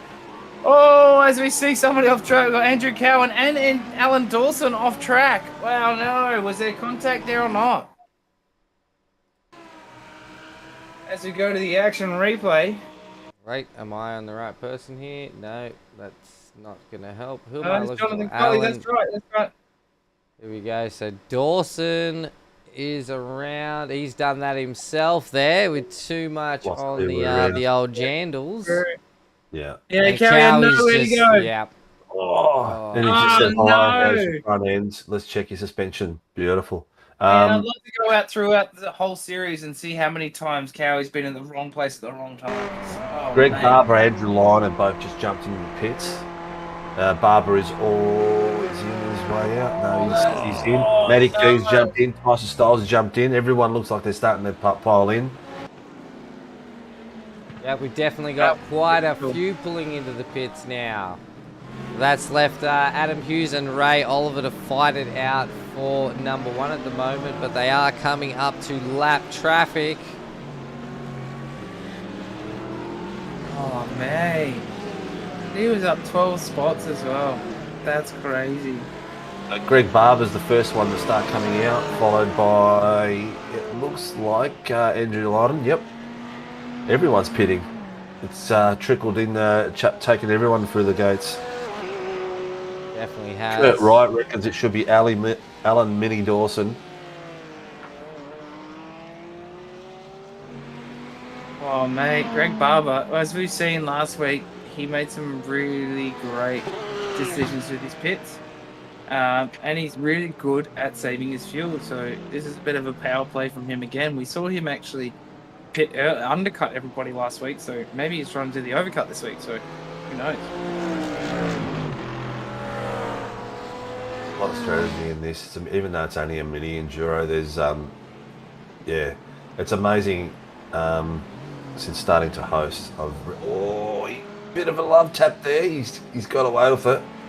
And that's the difference though with the front engine and the rear wheel drive. Sorry, the mid engine rear wheel drive cars is you have to carry a lot more speed. Has he cleared them? There's a safety car. The safety car has pulled up everybody there. He's parked. Did have a big crash there. We had a big couple of moments. Everybody slowed down to try and avoid the safety car. That was lucky. That was very close. Who's driving that safety car tonight?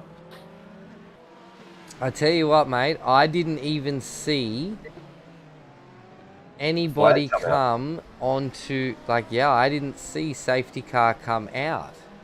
No, it's not even on SDK, to be honest. But Jack Pickett, no, a bunch of people. So safety car was already on the track.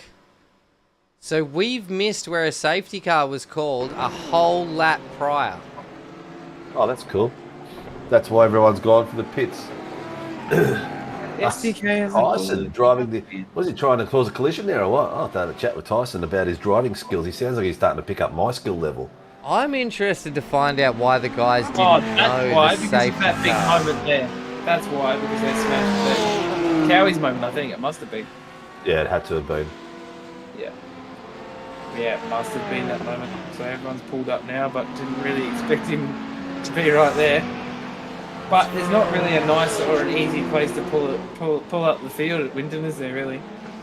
Very short pit there. Yeah. You pretty much, even just to give away, just to move blue flag and get out of the way for that, it's tough. I found that last season when we went to Winton and I was in the GT3, that was the most difficult thing. You know, I didn't have the most pace, but the most difficult thing around here was just trying to get off the track without ruining your race and everybody else's race. You know, it's not easy. Yeah, look, it's tough. It's hard. You got to be smart about where you're doing it, because also all this dust on this track. As soon as you go off a bit, you're cooked for another lap or two by the time your tyres come out. So you go out and get out of the way, and then all the hard work that you're doing goes worse for getting dirty wheels. Pit exit's closed. The boys are coming past. And as you know, dirty wheels means dirty track as well. So yeah. Safety car's coming in after this lap. So he's just come past the pits by the look of it. So one of the Alpha Venturi cars just sitting in the pits there. Probably got at least quite a few minutes repair there, obviously, by the look of it.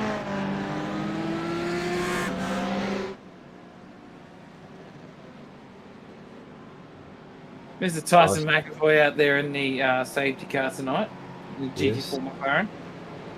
Not fire breathing like the GT3 McLaren. Yeah, they look good, these cars, they come around this corner. It's a bit of a show at the moment, isn't it? Most definitely, yeah. Like going to a car too. Cool. Show us delivery. Yeah. So good. This Adam Hughes done really well to hold everybody off.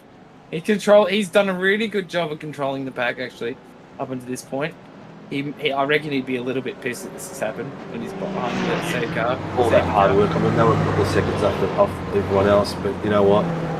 Great competitor, and he's got guys that are behind him that are really fair drivers. So Ray Oliver and Kyle Ridley are going to put a lot of pressure on, but they also know when to pull the nose out as well. But one to watch still, guys, you know. And we know that Adam Simpson is a master of saving gas, etc., etc. You know, saving petrol. So saving fuel. So he's going to be one to watch. He's back up to 3 places down from where he started. When he pitted, he was 13 places down. So he's made up 10 positions from when he pitted very early. So it'll be interesting to see how much where he goes. Safety cars he's got all the way. Right yep. And he will lead them a pack. Looks like he's waiting right till the last moment. And that's what he's seen. That's what we saw with the first start as well with Hughes.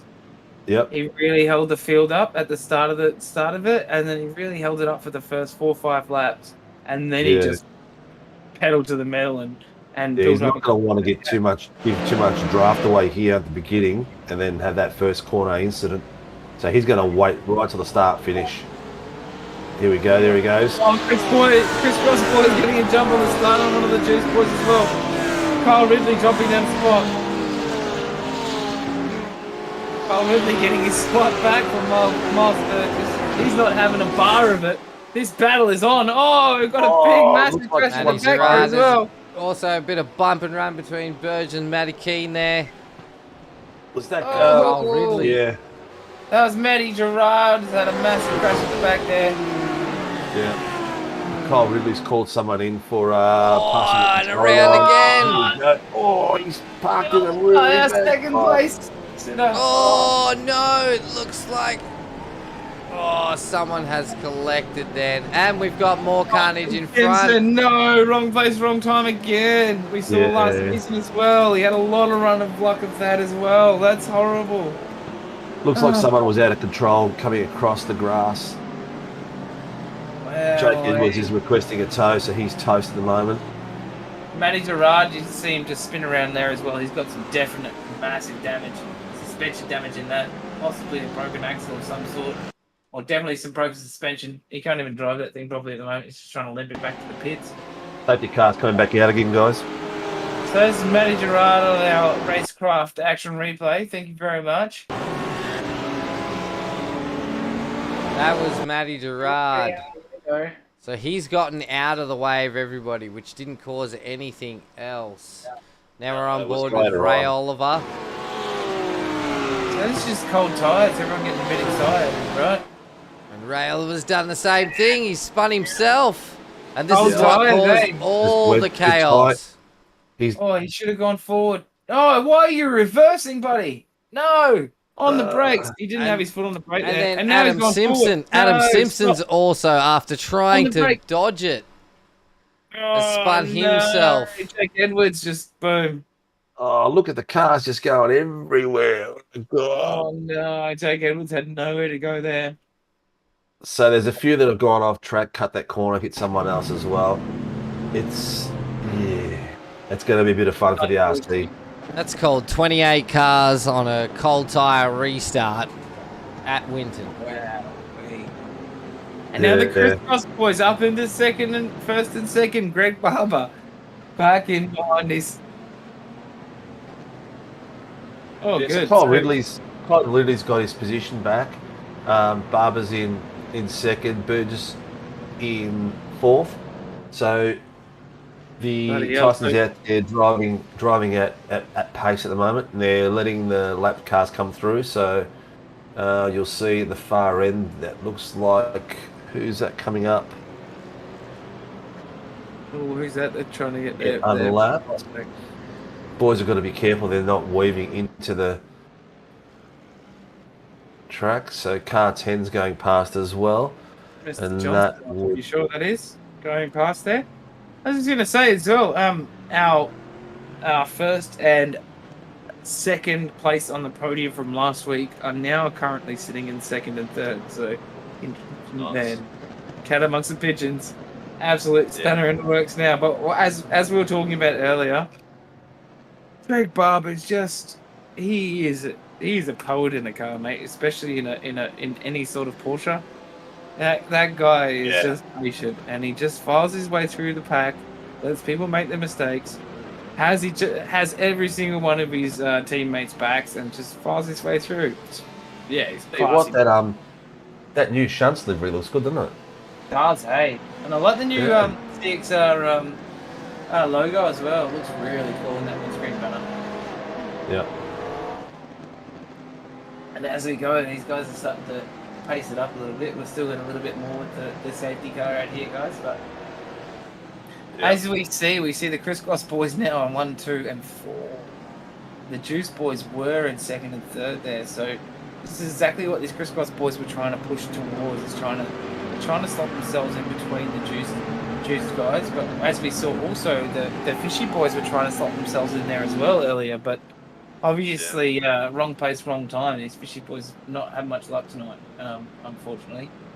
So we've seen a bit more of the Fishy boys in presence, but unfortunately, bad luck. Good to see another team up there rattling the flag up there, which is good.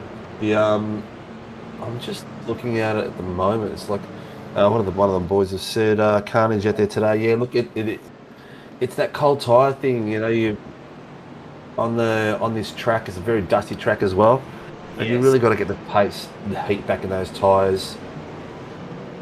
And the biggest thing with this track as well, the more stuff that happens on track, and you get dirty tires back on track, the dirtier the track gets, and it's very narrow track as well. So you end up, towards the pointy end of the race, the racing line becomes very, very even smaller because you just kind of got you've got basically 2 tire tracks to be able to drive in. Otherwise, you're going for a bit of a mission into the grass, right? Yeah, correct. Safety car's coming in now. So Hughesy's got control of the field at this point. Let's see if he does, and let's see if there's a bit more caution out there this time around with the guys. Let's see how that goes. Again, he's going to take it all the way to the start-finish by the look of it. He's got Greg behind him this time, so he doesn't have to stress out about where he's going. Here he goes, and he's off. Miles trying to make the move on Kyle Ridley as well on restart. Or is he going to be able to make it stick? Not quite, but one person that's really confident out of all of this is Matty Keane. Greg Barber's just nipped the lead out of Hughesy there. He just took him on the inside of that corner, which is beautiful. Do you think that was a bit of I'll let you go, mate? You're championship points leader at the moment after round 1, so maybe Hughesy just going, yep, cool. I'll just make sure I put my numbers out for everyone behind me now. Bit too early. Hughesy doesn't like to give away positions at all. He gets really upset with himself. True. I think he's going to. It's the person he wouldn't mind giving a position away to, so he can sit behind there and save some fuel for a little bit. On the inside, on Cowie. A bit of a move on Cowie. All the way around those corners. Very interesting to see whether he's going to be. There's a battle of the Ferraris right now. We know Doug wasn't in the Ferrari last week, so it'd be interesting to see him out this week. He's definitely had some bad luck, but he's out there still battling. Oh, Matty Keane with the Crisscross boys having a massive battle. Just rubbing doors here. Now Hughesy down in the third. Kyle Ridley's been able to take Adam Hughes now. So we've got Miles Burgess there as well. So, man, battle on here. Matty Keane absolutely profiting from this big battle here. Matty Keane saying they didn't have the best car for this track. But one of the Juice boys is locking it up into turn 1 and absolutely smashing it through the field. So everyone had not many places to go. So we'll probably see a safety car pretty soon, I'm pretty sure. Yep. You've also You've also got Greg Barber, who's been given a drive-through for the correction line on the first restart. Looks like he must have passed someone there. Oh. Yep. Oh, is that what it was? Okay, then that's how he's... Okay, yep. So he's dropped it. Yep. He's dropped in the lead because of that. Okay. Yep, so he's gonna. So Greg Barber's gonna have to go through the pit at some point for a black Oh, flag. wow. That's going to put Kyle Ridley, the Juice Boy, into the lead, even though he's already taken it. He's already pulled it back. That's fine. Is Husey going to... Yep, he's going to file it straight back past him. But Matty Keane might be able to get himself another podium again this week. SLM. Squeezing going on there. Winner of SLM. What a legend. Oh, Husey's not doing him any favours at all. He squeezed as much as he could then without going. There you go. Keane's just called that in. Keane's just called that pass in by that attempted pass by Husey and said he wasn't leaving enough room. He had to back out to maintain it. Oh, that car nearly got airborne. Look at that juice driving there. Tyson Styles really trying to put the pressure on Matty Keane because maybe they're on the race radio at the old Chris Boys and the Mighty Pies car. Put some pressure on him. Maybe, Yep. you know. Oh, no doubt. They're talking in there and pumping each other up all the way through. Oh, 100%. But you never. A lot of people in this series are we've only been one round in, but a lot of people have seen a lot of that flamethrower a lot. So Good. How good's it look? it's so good, eh? We Yeah. were talking about it earlier. We're like, everybody sit down, get your marshmallows out. Because we've got the McLaren on track tonight, boys. You know? And it's quite cool. And he was saying earlier, because he actually he qualified in 16th position. So, Looks like his little endeavours with Scotty Rankins has improved his driving across other cars as well. Because I've noticed he's getting faster. yeah, most definitely. It's great to see the team boss out there and leading from the front. I reckon the boys give the boys a bit of give the boys a bit of confidence to push their cars and possibly get some better results as well. Which is kind of Is that parked on the outside there? That is one of the fishy boys in the Ferrari, which would be Jason Chin. Yeah, that's Jason Chin sitting out there. Is he waiting for a tow out there? Looks like it. And that car is very broken.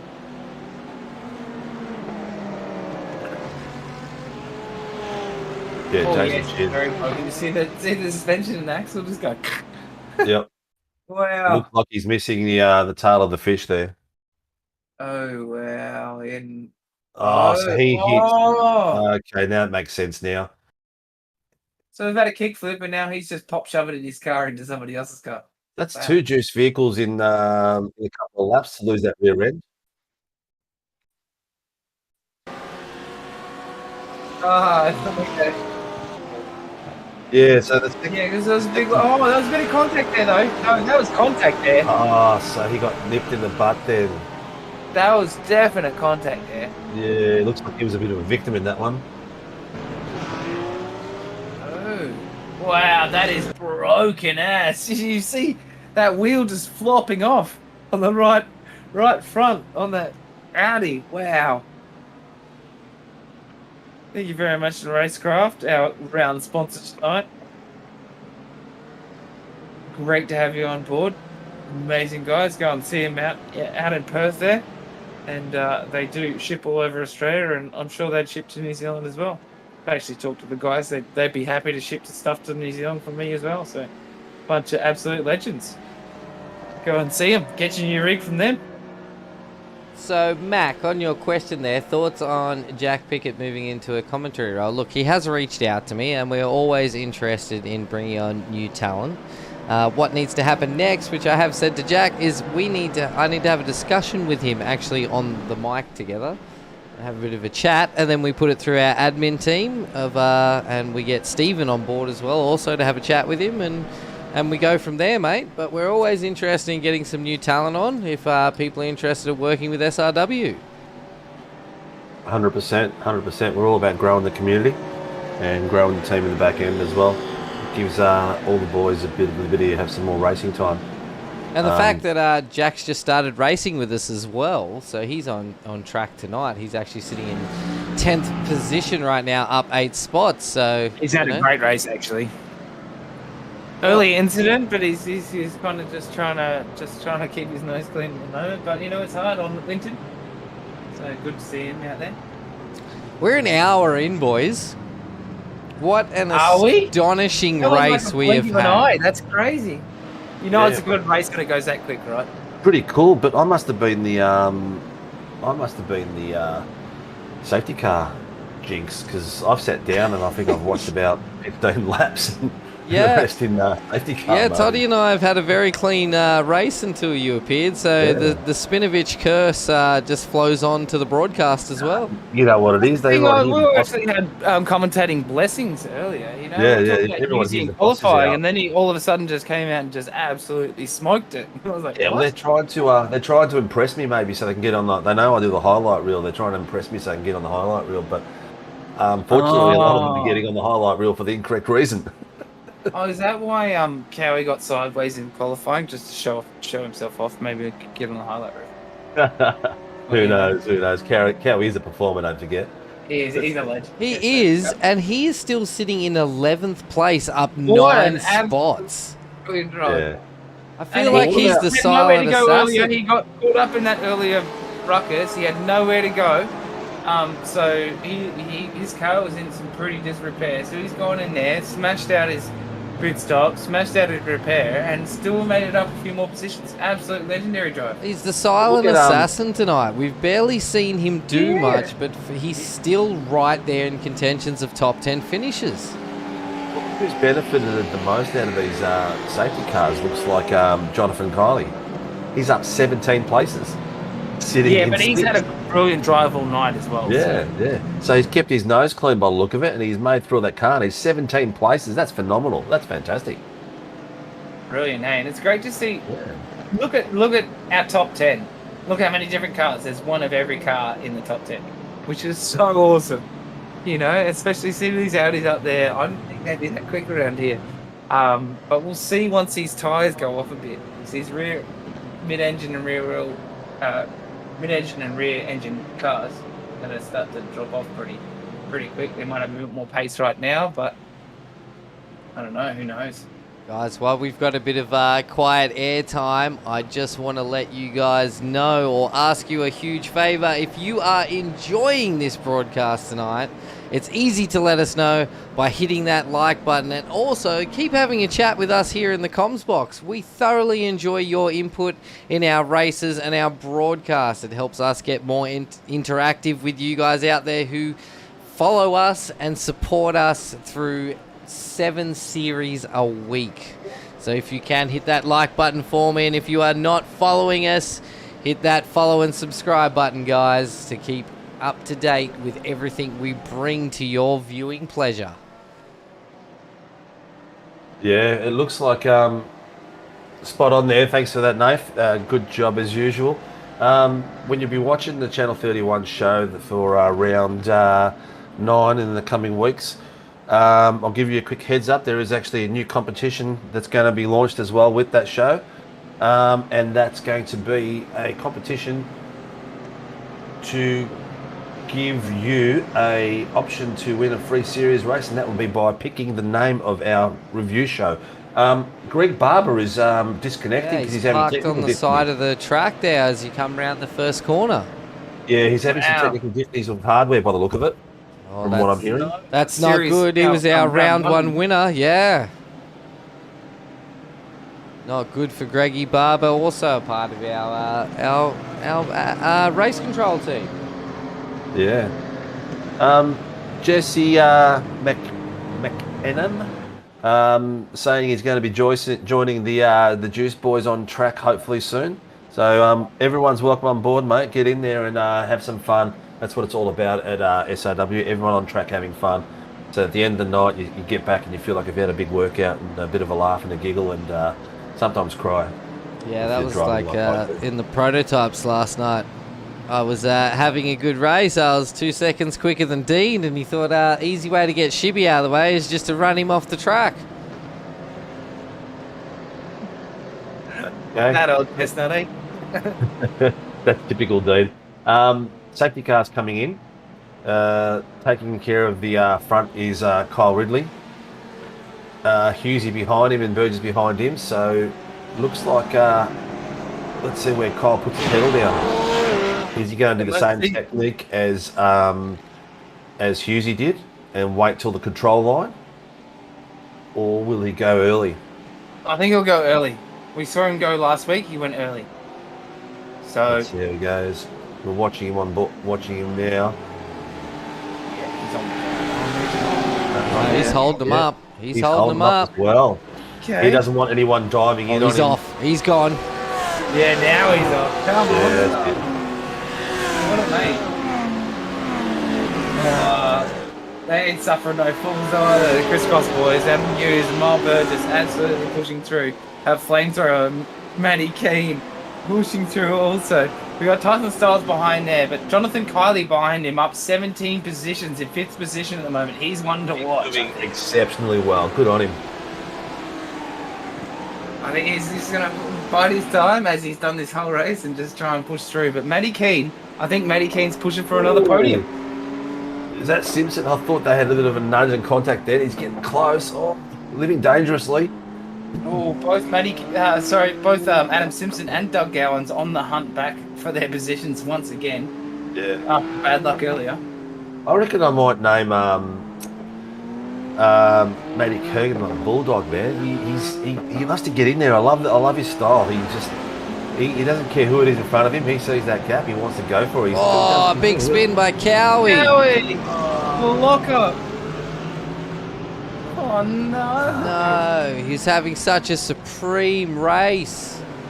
Was that a lockup, or was it just him getting a bit too much dirt on the exit, like we've seen what we were talking about earlier? Or possibly might have been it. Oh, Toddy just on the wall there watching. Jack Pickett has been issued a drive-through penalty for an incident earlier on as well. Yeah, so apparently that was Jack Pickett caused that early incident. On the rear end of the juice car. Doug Goins and Adam Simpson going at it again. These two have been battling this whole race, and they are not giving up now. It's going to be great to see how many more positions see both these guys working together. They're going to be pushing hard because they're both out for blood now. They've been caught up in some bad luck, and they just want to get there. Got to get a couple of positions back, so. Yep. They'll work together until they don't have to work together, and then they'll have a fat battle towards their last couple of laps of the race, I believe. I'll tell you 26 minutes left. So this last bit after the safety car is going to be a bit of a sprint race now. Jonathan Carly trying to take his 18th position now. Oh, so much pressure on the back of the stars. He's done very, very well. Very well. Oh, beautiful. Our video editor is going to have fun with this race tonight. Oh, no. Jack Pickett is in the pits. Jack Pickett has pulled into the pits. I wonder if we're going to see another row of pit stops. No, that's him serving the black flag. In that early incident, so these guys just this massive train all the way down to 8th place. And look, it's majority of the field too. It looks like it's about 90% of the field. There's only 4 other Cut 5 cars that aren't up there at the front. Yeah, the 16th everyone position. else is bumper to bumper. So the sushi train is live and going. And this is why an incident, when it happens, is so severe, because all it takes is one car to spin and then it's a kaleidoscope. Everyone just goes bang, bang, bang, bang, bang.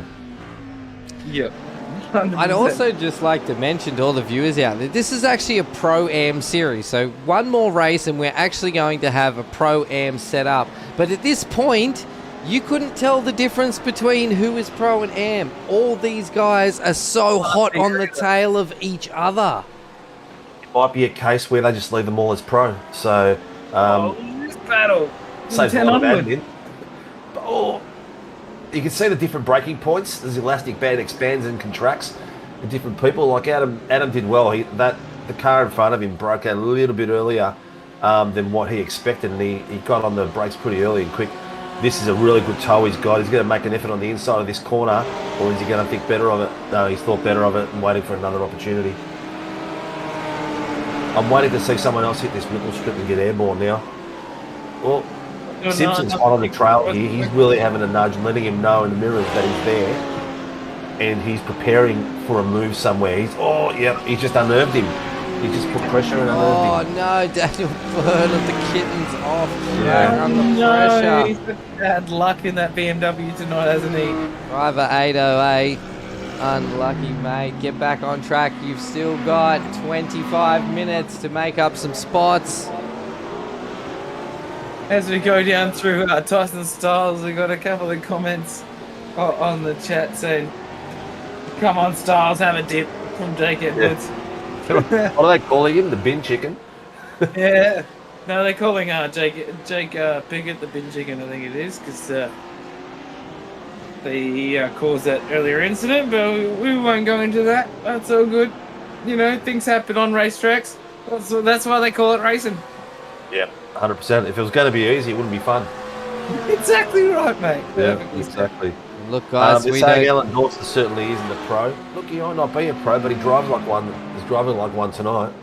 Oh, Kyle Ridley and Adam Hughes side by side. Oh, wow, come on. What a move. And Kyle Ridley's going to take the lead. Oh, Hughesy isn't going to give up easy. It looked like Hughesy made a bit of a mistake in the entry of turn 4 there a little bit. So This battle is just starting, guys. This has got 13 minutes of it, and this battle up front that we're watching right now is going to get more and more epic as we go. Hughesy is hunting him at the moment. And crisscross boys as well, but Matty Keane still on the back of him. He He's doing well in that car. earlier that he said this is the worst car for this track, and now he's just been patient and slotted himself through the pack. So it's obviously got enough pace. We're also got to keep in mind this is only round 2 of a 10-round series, and there he is with flashing his lights. He's clearly watching the broadcast tonight, but it's all about consistency. You can finish in the top 10 consistently over 10 rounds and still take a podium finish. I think there's a yellow flag's come out. Yep, I'm thinking that myself, actually. Yes, so we have There is. another safety car. That was Jack Pickett. Oh, who's that? Come off track. Tom Ridley. We're gonna have a look here. Let's have a look. So this is not who I was supposed to be. Hello? So Daniel there's someone there. Byrne Yep. is off there. And then it looks like Ray Oliver has come off track as well just afterwards. Wow, that is damage to ads. Oh, he's he's closed the door on him by the look of it. Well, Matty Gerard is in the wars tonight as well. Yeah, it looks like he's But closed the door there. he's stayed on track there. But look at Matty Gerard's right rear suspension. That's broken. Wow, that was crazy. Jack Pickett says he's had an off track, and then it says Tom Riley has gone off as well, and then Tom Riley's ended up in the pits, so this could possibly be it. Oh, we've got to jump. We've got to jump. Yeah, There you go, Steve. Is that what it was? That's what it is. Oh, no. Okay, well, I'm going to have to give that one a 7. It didn't land back on his wheels, but it was a good try to get Yeah, I a don't beautiful know. 360. It was almost like half a heel flip though, so you probably Yeah, only had it could have been a full 4 matrix maybe, flip there. because like half the 10, and he Yeah. didn't land on his wheels, so you know. Yeah, it was a good attempt. Good attempt. Yeah. I reckon He's that got could be the nothing on next, Styles, does he? that could be the next end of season jump, or end of race jump. We've got the one at Bathurst. It could be a place where people attempt to do a full 360. I feel it's more exciting Instead than the of having Bathurst qualifying, jump. You just jump the best jump, then qualifies first. Yeah, I think it is a bit more exciting because we get a beautiful camera angle right there. Maybe we could do that as a fun off-season thing and do a competition who can do the best trick over the final sounds corner good. of Winton. We've got Well, just the under best 10 one- minutes. Is that Red Bull ring? You do the person that can do the best 360 on the straight at Red Bull, who's come down and you just on the gas and then you just hook it and try and do the best 360. That's another good one on races. But Tyrone Walsh in YouTube chat saying, "Let's go, Marty," and I think he meant Matty Keane for the win. And then Contagious out there, thanks for joining us again, mate. Appreciate all your support. Is SRW giving away a copy of a Tony Hawk's game? That's vintage, man. That'd be worth too much. I think I might have one here somewhere. I've still got the original PS2 with Tony Hawk's. If mine was a bootleg or not, to be honest. Yeah, no, I still have the original PS2 and the original Xbox, and the PS2 still has Are Tony you Hawk's volunteering your? Oh hell no! Not a chance. Not a chance. I'll be holding on to those for quite a while. Well, when I come to Brazil, I'll have to come and play some old school Tony Hawk with you. That'd be fun. Yeah, definitely, mate. Safety car's going in, lads. Ridley is going to be controlling the field. This is going to be 18 minutes left of this race, and I'm hoping that's going to be an 18-minute sprint.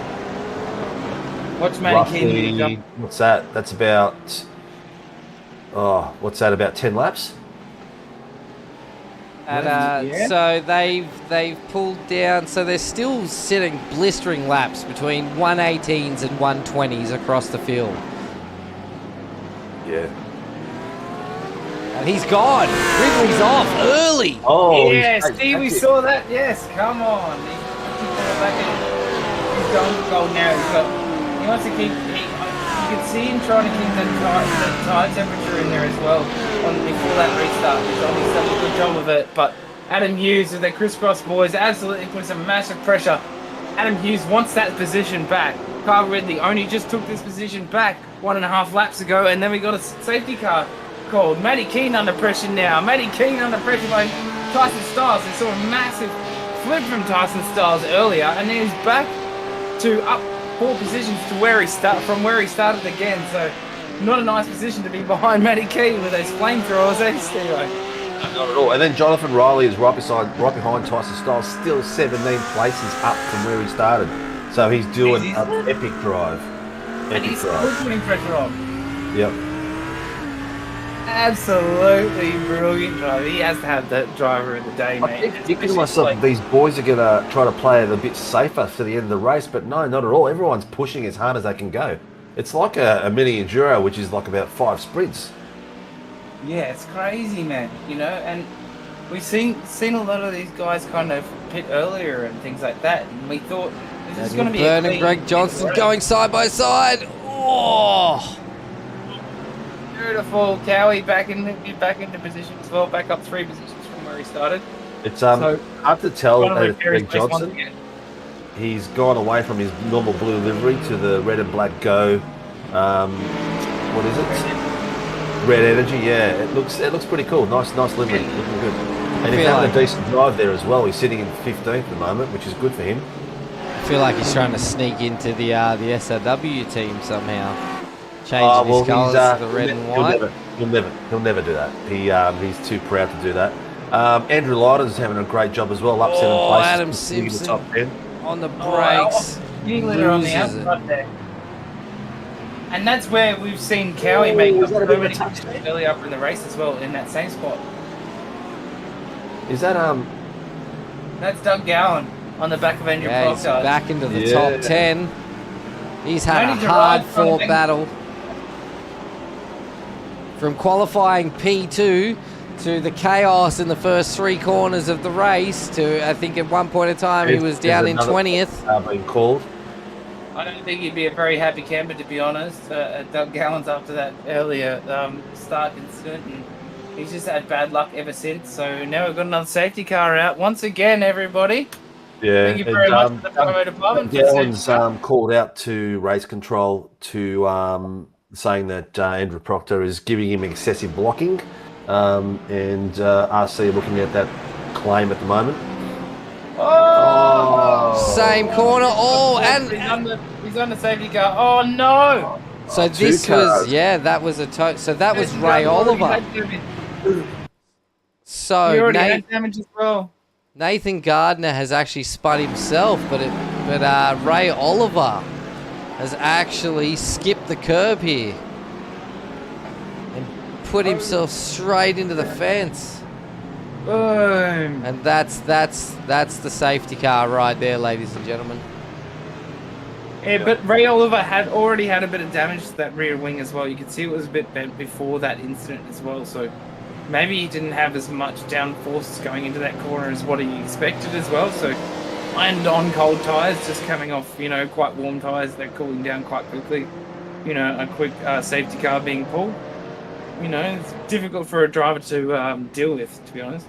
Seems we've had so many safety cars on the track tonight. I'd just like to say a huge shout out to promodepartment.com.au. Thank you so much for all your support in our safety car. And I tell you what, it's nice to see the original SRW safety car back out there on track. It is pretty The sexy. new one, to be honest, but yeah, this one does okay. It goes okay. Yeah. I've driven this McLaren. I'm not a fan of driving this McLaren, to be honest. Safety car is coming in at the end of this lap.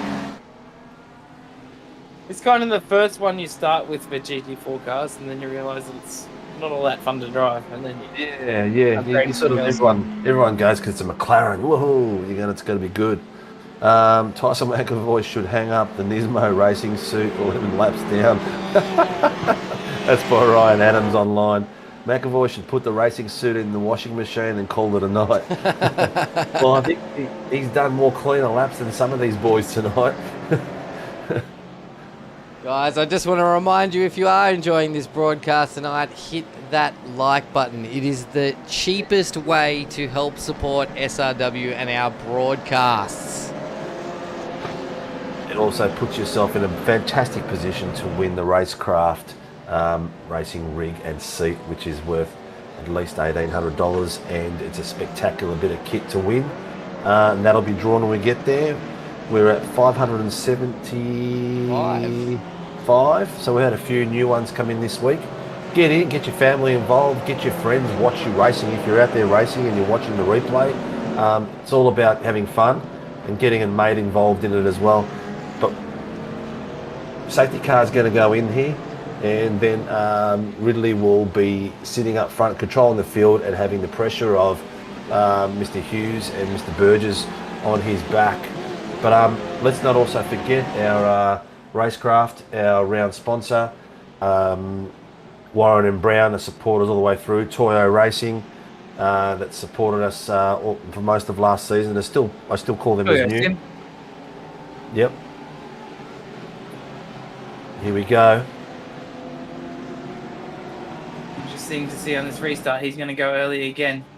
Hughes is waiting for him this time. Look how close he is. He's just hugging over that corner. He's doing a Hughes. Oh, here he goes. Hughes picked it. The Hughesy on Hughesy.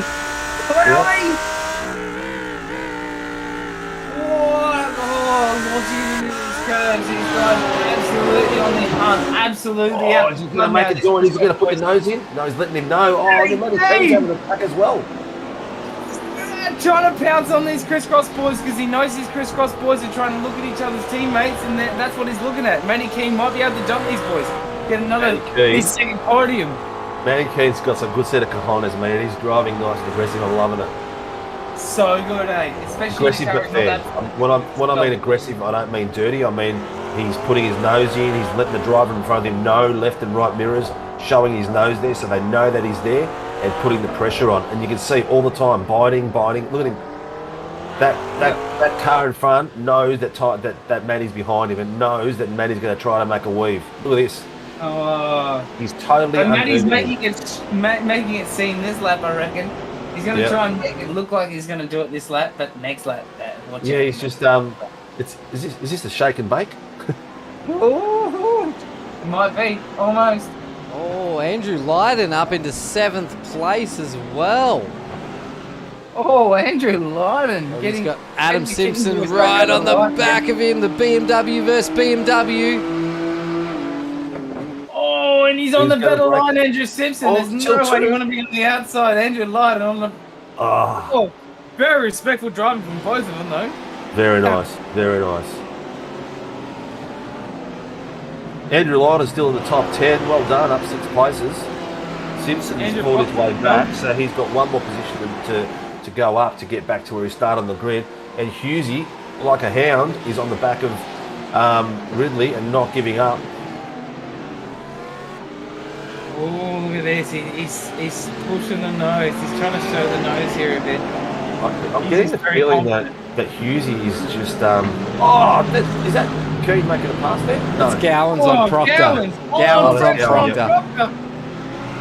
Wow, Gowans up so many spots. Wow, that's crazy. How did he get there?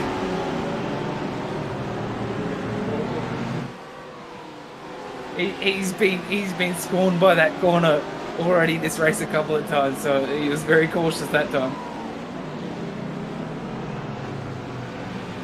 Matty Gerard back up there as well. Jack picking on the back of Daniel Byrne. Yeah, Daniel Byrne has just got a drive through for passing the goal line. No. Yeah, that's pretty much wrecked his race here. Unlucky. And all that takes is just a little bit of early trigger finger and getting on the accelerator too early. Yeah. These two are just starting to pull away a little bit, aren't they? Like the 1 point. They're nearly 2 seconds away. But Hughesy is he's left his wingman in the back there. Oh, that's it. He's going to come out line. He's going to be faster than the cut on the inside. Oh. Go. Oh. This is close. This is very close.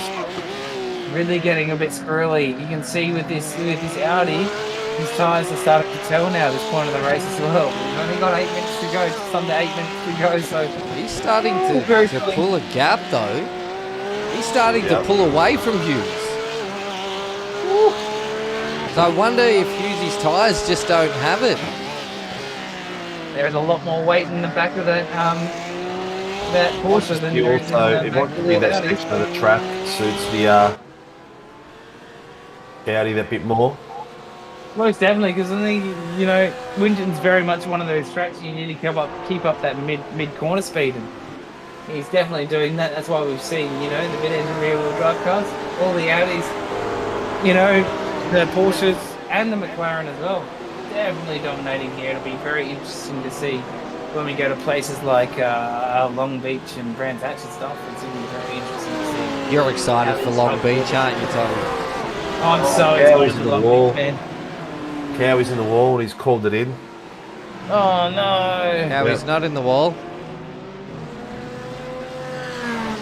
So he had a bit of he's not had the best of luck. He had so much luck earlier, and then it was just wrong place, wrong time, twice. He's still up 4 spots, so not a bad drive, but definitely not as good because he was in the top 10. Man, he was up 12 spots before, who was it that turned himself around? I can't remember who turned himself around, and then he had nowhere to go. Straight into the side of that BMW off turn 2 there, after the chicane. So it looks like it was Alan Dawson who's come off track again. Okay. I thought it was Cowie. But looking nice, it's pretty shiny still, that through all the battle scars, it's still pretty shiny after its repairs, that Cowie's car. But Greg Johnson, that I agree, that red energy car looks so awesome, mate. Yeah, it's so cool with the lightning bolts. Yeah, I haven't told him that, but I reckon he's copied Gardner now. I haven't told him that yet, but I reckon he's copied the SRW livery we're using for the. Oh, so this is what Cowie called in. Yeah. So I think Cowie has actually called himself in. Oh, that's a hard one. Oh. This is in quarter speed. This is how quick that happened. That Beamer looks like he's put on the brakes too. He's turned in, but it's a tough one. Was Cowie at the rear pillar? Hard to say. Depending on how he was on the B pillar there, and then we'll see. Race control will have a look at it. Andrew Cowan was black flagged, so I'm assuming he wasn't up to the B pillar.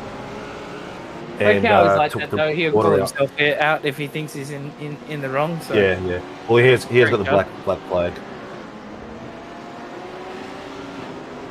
There you go, chat. We're trying to keep on top of absolutely everything that's happened tonight. It has been a jam-packed battle with only 4.5 minutes left to go. Let us know who your team is and your driver you are rooting for tonight. Come on, KVK. That's all. He's up into third position now. He's taking it into third position. Come on. 2 weeks in a row. Sorry. Yeah. Just excited. Okay. Jonathan Kiley on the back of Tyson Stars. We've got a couple of battles heating up across the board, but Kyle Ridley has pushed a big gap on Miles Burgess. Wait, where's What's happened Hughes? to Adam Hughes? Huh? Where's Hughesy gone? Oh, that's who's Hughes. Oh, so he's down That's in- why. Adam Hughes is Oh, he's down. off track. He's off track, back on track. Yeah, now. he's down in 18th place. So he Wow, must he's be heading off- off track. Big off track. He must have that off somewhere at some point.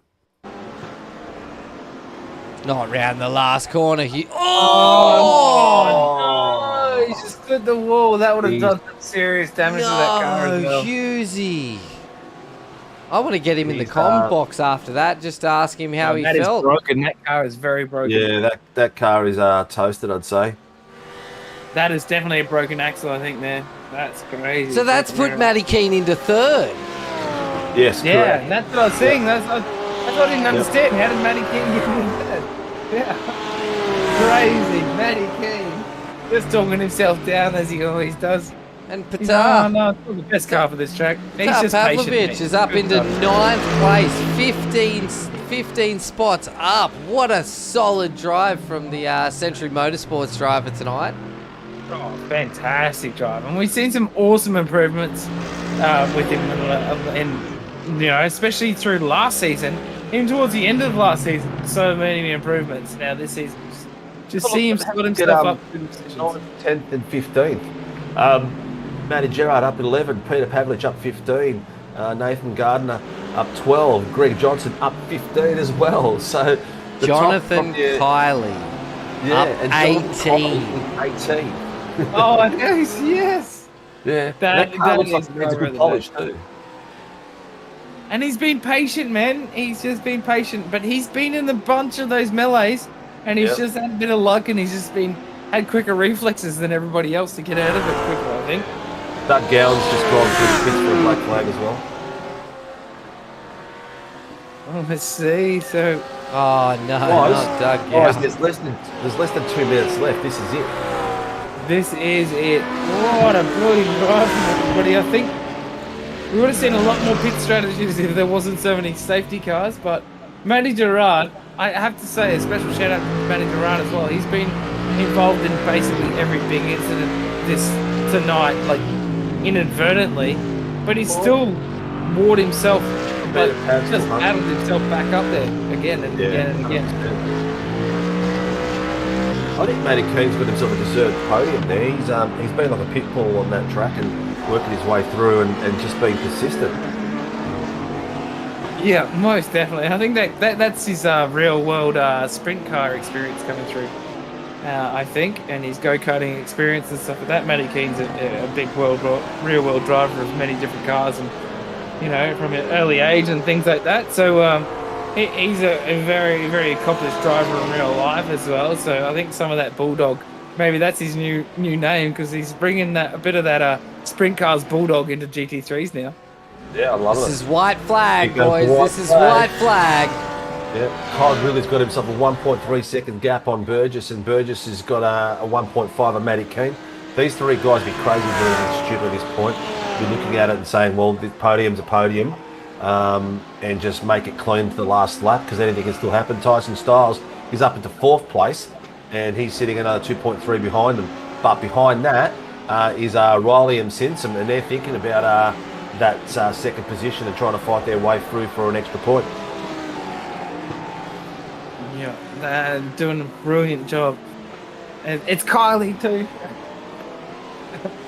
Jonathan Kylie, that's be doing my head in as well. I've got Riley Sample.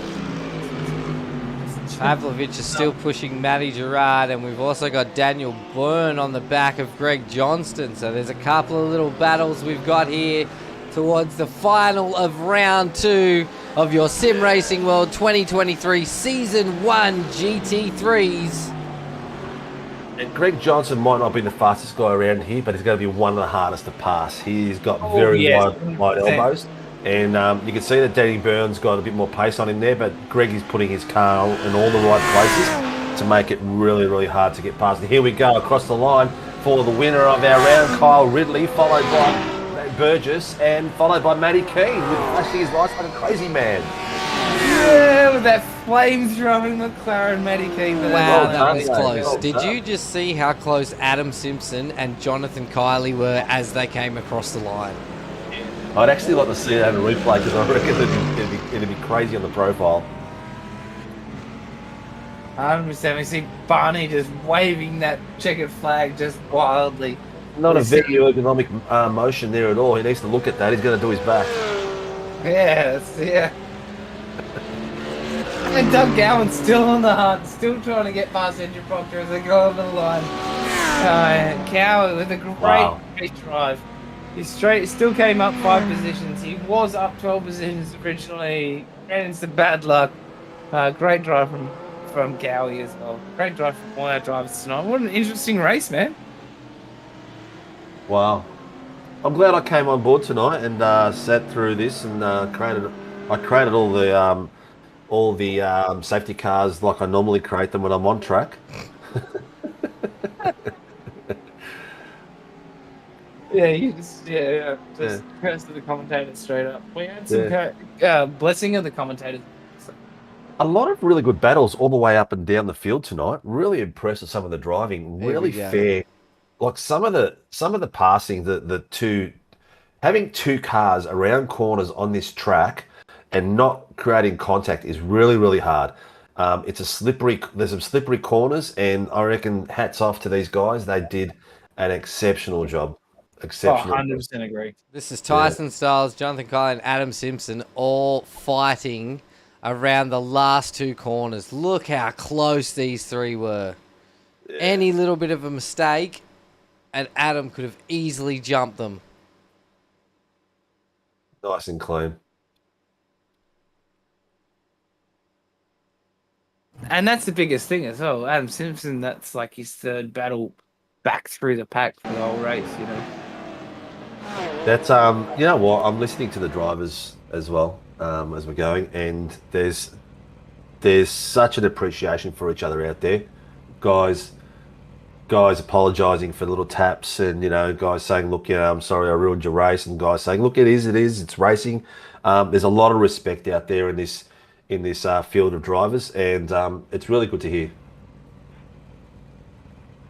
And there we have it, your final finishing positions for round 2 of our GT3 2023 Season 1.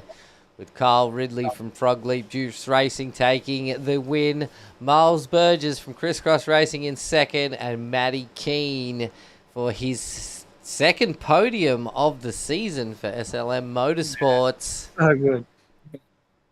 From the back as well. Once again. All right, we do have Matty Keane in the green room, so let's get him in and see how his race went for him. You can do these, Toddy. Mr. Matty Keane, what a drive once again, mate. What a drive back into the podium position. You started in 16th position, if I'm correct, if my memory serves me well. What a drive, mate. Just a nice patient drive again from you. How'd you find it? I actually started P12, but P12, sorry, yeah. But turn 2 put me back to 26th. So I don't know how I'm here, but I'm going to take every goddamn bit of it. Just soak in the sunshine while you got it, buddy. Matty, sounding by your voice, That's it. You're sounding by your voice, you're still pretty pumped. You've got a fair bit of adrenaline for you at the moment. Hey, Is give me that a sec, right? guys. I'm trying to mute these guys still chatting in the thing. Nah, you're all good. You're all good. You know what? If you don't mind, I've given you a new nickname, man. I'm really loving your style of driving at the moment. I think you're a bit of a pit bull out there. A bit of a pit bull. Yeah, you put your nose in left and right in the mirrors so the guys know you're there. Just keep hunting and putting the nose in there until either they make a mistake and let you pass, or you find the hole and get your way through. And it was some exceptional driving, man. Aggressive, but not aggressive whereas in dirty aggressive, but aggressive, hard racing, just like I love it. That was really good, mate. Really impressed. Yeah, look, I pride myself on keeping it as clean as I can. I don't ever want to make contact, but we know unfortunately some things you can't help and contact does happen. But I definitely want to keep driving the way I am and keep inside the guys' heads and just otherwise, especially at a track like Winton, you're just not going to make any moves if you're not willing to try something and Might as well just go for a Sunday drive, eh? yeah, exactly. Otherwise, they're just not even going to bother looking in the mirror, and they're just going to be looking forward. And it's an easy track to drive if you just get into your rhythm and away you go. Well, I think your driving's actually improved over the course from last season to this season. Is that please don't tell me that's the rattle gun influence. Oh hell no! Thank God. No. Scotty's been helping a few of us, and we really do appreciate it from Scotty. But no. I decided to finally pull my finger out and drive some GT3s. I don't normally drive them. I'm normally a prototype driver, so go back and drive these, learn these, and see how I went. Well, you know what? You've done an awesome job, and I tell you what, when you watch it back, you should be proud of this drive because it was right on point, mate. It's the way I love my racing. I can't do it myself, but like you said, subtle aggression, just enough to get into the mind of the driver in front of you. And really, really well done, mate. No, thank you very much. Do you want to give your sponsors a yell? Yeah, I'd like to, first of all, thanks all the SLM boys. Really pushing me to get back into the racing because I'm really getting demotivated with some of the racing at the moment. But really enjoying these. Jason, Contagious in the chat, keeping me very calm behind the wheel. Scotty for helping out with the SLM boys, and our sponsor Dubby. If you're looking for some nice fruity energy drinks, battle against lack of energy, go to dubby.com/gg and use the SLM tag for a 10% discount. You want to spell what Dubby is though, Matty? DUBBY. Yeah, right. Yeah, just in case people don't understand. Zoom in on the bonnet. Zoom in on the bonnet. Yeah, I was just bonnet, about to say that. It's been on his bonnet. It's on the bonnet, is it? There we go, guys. There it is. I was going to say it's a bit hard because it looks like someone's thrown up paint. I just thought it was your nickname, but now we're you can see it a bit better when the guys are following me in the trucks on a Monday night. Just a little bit of advice. I would maybe put dubby.com. It's dubby.gg. .gg. Nice. It's gamer juice. Great work, matey. We're up. Excellent drive, mate. That's the way I love my driving, and really good stuff, mate. Well done. Thanks very much, guys. brilliant. All right, second place tonight is Miles Burgess. Mr. Miles Burgess, how are you, mate? How did you find tonight? Unfortunately, Mr. Adam Hughes, you're working with all night, kind of became a victim there a little bit, and you profited from it. How did you find tonight's race, man? Yeah, it was pretty good for the most part. Had a little bit of a shunt about halfway through. Recovered well from that, thankfully, because of the safety cars. Lacked a bit of pace in the middle, but back towards the end of the race, got that bit of that pace back. Aside from that, had profited off of some other people's misfortunes, and climbed up a few positions, thankfully. No, it was a brilliant race though, man, because you were very, very patient with it. And as we know out there in the racing world, especially on a track like Winton, you have to be patient and just let things happen in front of you, unfortunately, sometimes, right? Yes, exactly. It's so hard to overtake on. You have to really wait for someone else to make a mistake and be in the right spot to profit off it, really. Yeah, so you're quite a new name we've seen on the books recently. So in SRW, are you new to Crisscross or are you just new to sim racing world? No, I've been in Crisscross for pretty much since day dot almost. I just have been taking a bit of time off of iRacing because of uni commitments. Yeah, I was about to say I know the name and I've seen you around, Miles. And it has been a bit of a break. How long have you been off for? I think about 2 seasons or so now. Yeah. Really, since about July is when I was last racing properly. So. Yep. Look, sometimes a Wow, good break so I is wonder like what- a haircut. Sorry. sometimes a good break is just like a good haircut. It just feels better after a while. Oh, exactly. Yeah, it's good to come back in and have a relatively clean race straight back, which I kind of wasn't expecting, to be honest. Well, we're watching on board right now. You coming side by side, two across in some of these corners. How hard is it to maintain pace and around this circuit and not have contact when you're going 2x2? It's a bit of guessing game where the other driver is, because you can't exactly stare at them while you're going around the corner. But it's do your best to give them room. Hopefully they'll give you room back, and hopefully you don't end up in the fence. Well, you've done really well there. A couple of those corners were really tight coming through. Oh, here's that little shunt in the bum we're looking at right now that you got in halfway through. Yeah, I did not think he was anywhere near ready for a move up there. But yeah, unfortunately, just made a bit of contact under the tree. Exactly. Well, mate, do you want to thank your sponsors and fantastic racing there today, and congratulations on your second position on the podium. Yeah, thank you. Just like to thank Shunt Scenery, Jennifer Russell Real Estate, June Designs, Game Changer, and Smoke Studios, and obviously Crisscross Racing and SRW for putting the fence on. Well done, mate. Congratulations, and hope you have just as a successful run next week in this series. Thank you very much. Good to have you back. All right, and now on to P1 for round 2. We have Kyle Ridley. Mr. Kyle Ridley, what a race, mate. What a move on Husey as well. That was brilliant, mate. You got second on the podium last week, and I bet were you just chomping at the bit for the first spot on the grid this time? Well, I don't know how, but no, at the start of the race, I was drifting away in third, and then the safety car really spiced things up. Race many safety cars.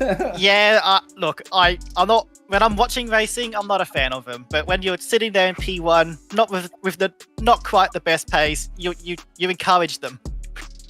Yeah, and that move, mate, that move on Husey, and Husey had a bit of bad luck there, but that move was just so beautiful on the inside, as we see on screen right now. It's just, that was poetry in motion, mate.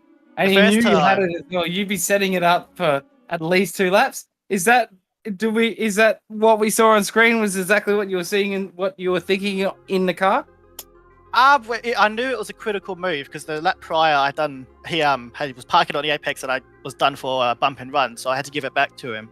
And he was a little bit weak there, and I just knew if I send it, if I can, get to his mirror, he has to concede, and I did it nicely, and it was a little bump on the exit, but that was absolute good racing. Seems like you and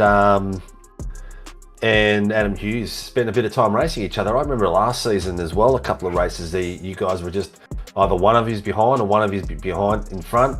Is it are you starting to know his style of racing, starting to pick his flaws a bit easier? Well, as you know, the more you race people, the more you learn on their traits, and I learned a few things about him and how devoted he is to his team tonight, but it was a good move, and there's not much else I can say. Yeah. Cool. What's going on, Toddy? You've gone quiet on me. I thought maybe you've fallen asleep. No, 100%. No. I was just giving you a little bit of space. No, it's all excited. But such an absolutely brilliant race from you tonight, Kyle, and getting to the top spot of the podium as well. I think you'll be in the lead for championship points as well. So, a perfect point for you to be able to give your sponsors a big shout out, mate. Oh, firstly, I'll take a photo because who knows, it might not last. But buy a lotto ticket this week as well, mate, because you're definitely locked in. Yeah, well, of course, I want to thank my sponsors: Juiced Energy, All Sports Gaming, Toyo Sim, the Pet Door Company, and FR Creative, SRW, you blokes for commentating, and all the teammates who were with me tonight. That was awesome driving, absolutely amazing round from you tonight, and great to see you back. I'm really looking forward to round 4 with Long Beach. How do you think that's going to go? Oh, I love Long Beach. I've had a few league races where it's gone my way and a couple where it hasn't. So I've got pace around there, I believe, and the consistency to not die. So I think that might be a good combo. Yeah, that is the biggest thing, isn't it? The consistency not to die around Long Beach, and that's what I'm really looking forward to. And then, later in the season, backing up with Brands Hatch as well. We've got quite a few, quite divisive tracks this season with the GT3, so it's just kind of cool. It is. It's cool. A lot of them are really disciplined tracks too, where you can't just balls to the wall drive. You gotta be smooth and very smart about it. Yeah, especially that pointy end of the season is going to be very, very hard on tires, especially depending on what the weather's going to be like as well. So yeah, very it's going to be a great season. Well, congratulations there, Kyle. I hope the rest of the season continues for you like this. It seems like it's going to be a battle up there at the front with the crisscross boys for you, Juice boys, because they seem to be the two main representatives in this series at the moment, with a couple of fishies as well. So good luck for the rest of the season. Do you want to? Have we done thank the sponsors, or am I losing my mind? You're losing your mind, mate. Yeah, yeah, you're losing your mind. Well, all the best, mate, and good luck for the rest of the season. Cheers. Have a good one. Much love. Well, what an awesome night tonight, guys. It's been great to have everybody in the comments box tonight. We've had myself, Chef Toddy. We've had Mr. Steven Sinkovich, or some of you might know him as Spinovich. But, names precede people, as we know, Steven. Yes, they do. And we've got ShiBBy on producing and on comms as well, which has been awesome. I think it's the first time since season 1 that we've been able to be on comms together, ShiBBy. So it was actually really nice, and especially with the GT3s, it always offers a lot of action. We've seen a lot of safety cars this week. Next week is going to be a lot of action also. We're going to have a lot of fun. I'm really looking forward to round 4 though, when we go to Long Beach. Love to wrap it up for all our sponsors, for everybody. We'd like to thank everybody out there from Sim Racing World TV. We'd love to thank Racecraft for your round sponsorship and all your sponsorship and all your support throughout the GT3 series, but also everybody else and all our other sponsors: Warren and Brown Tools, Melville Equipment, Fast Track Experiences. Who am I forgetting, Steve-O? Help me out. You're doing really well, mate. Mr. Toyo Sim as well. Yep. Mr. Toyo Sims.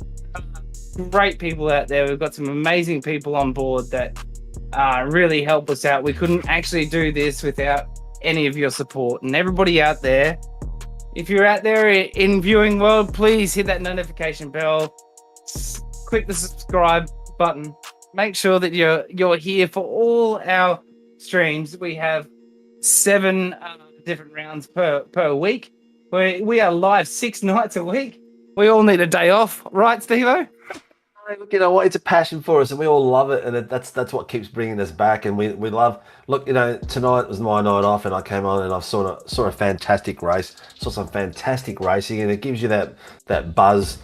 Sometimes just like you are racing anyway. So it's great to come on board and watch it. I hope a lot more people get on board on YouTube and like and subscribe and get a chance to win the rig and enjoy what these boys put out there for us. And don't forget our Channel 31 on a Wednesday night, 9 o'clock, Thursday night, 9 o'clock, and Saturday afternoon at 2 o'clock. And enjoy. Soon you'll get the opportunity to watch the live footage and the review show on YouTube too. So thanks to you two boys. You did a stellar job tonight. So well done. Oh, I can't wait for the Channel 31 on YouTube as well. Can't wait to watch and be part of it all as well. So much love to everybody out there. Much love, legends. Keep safe. We'll see you soon.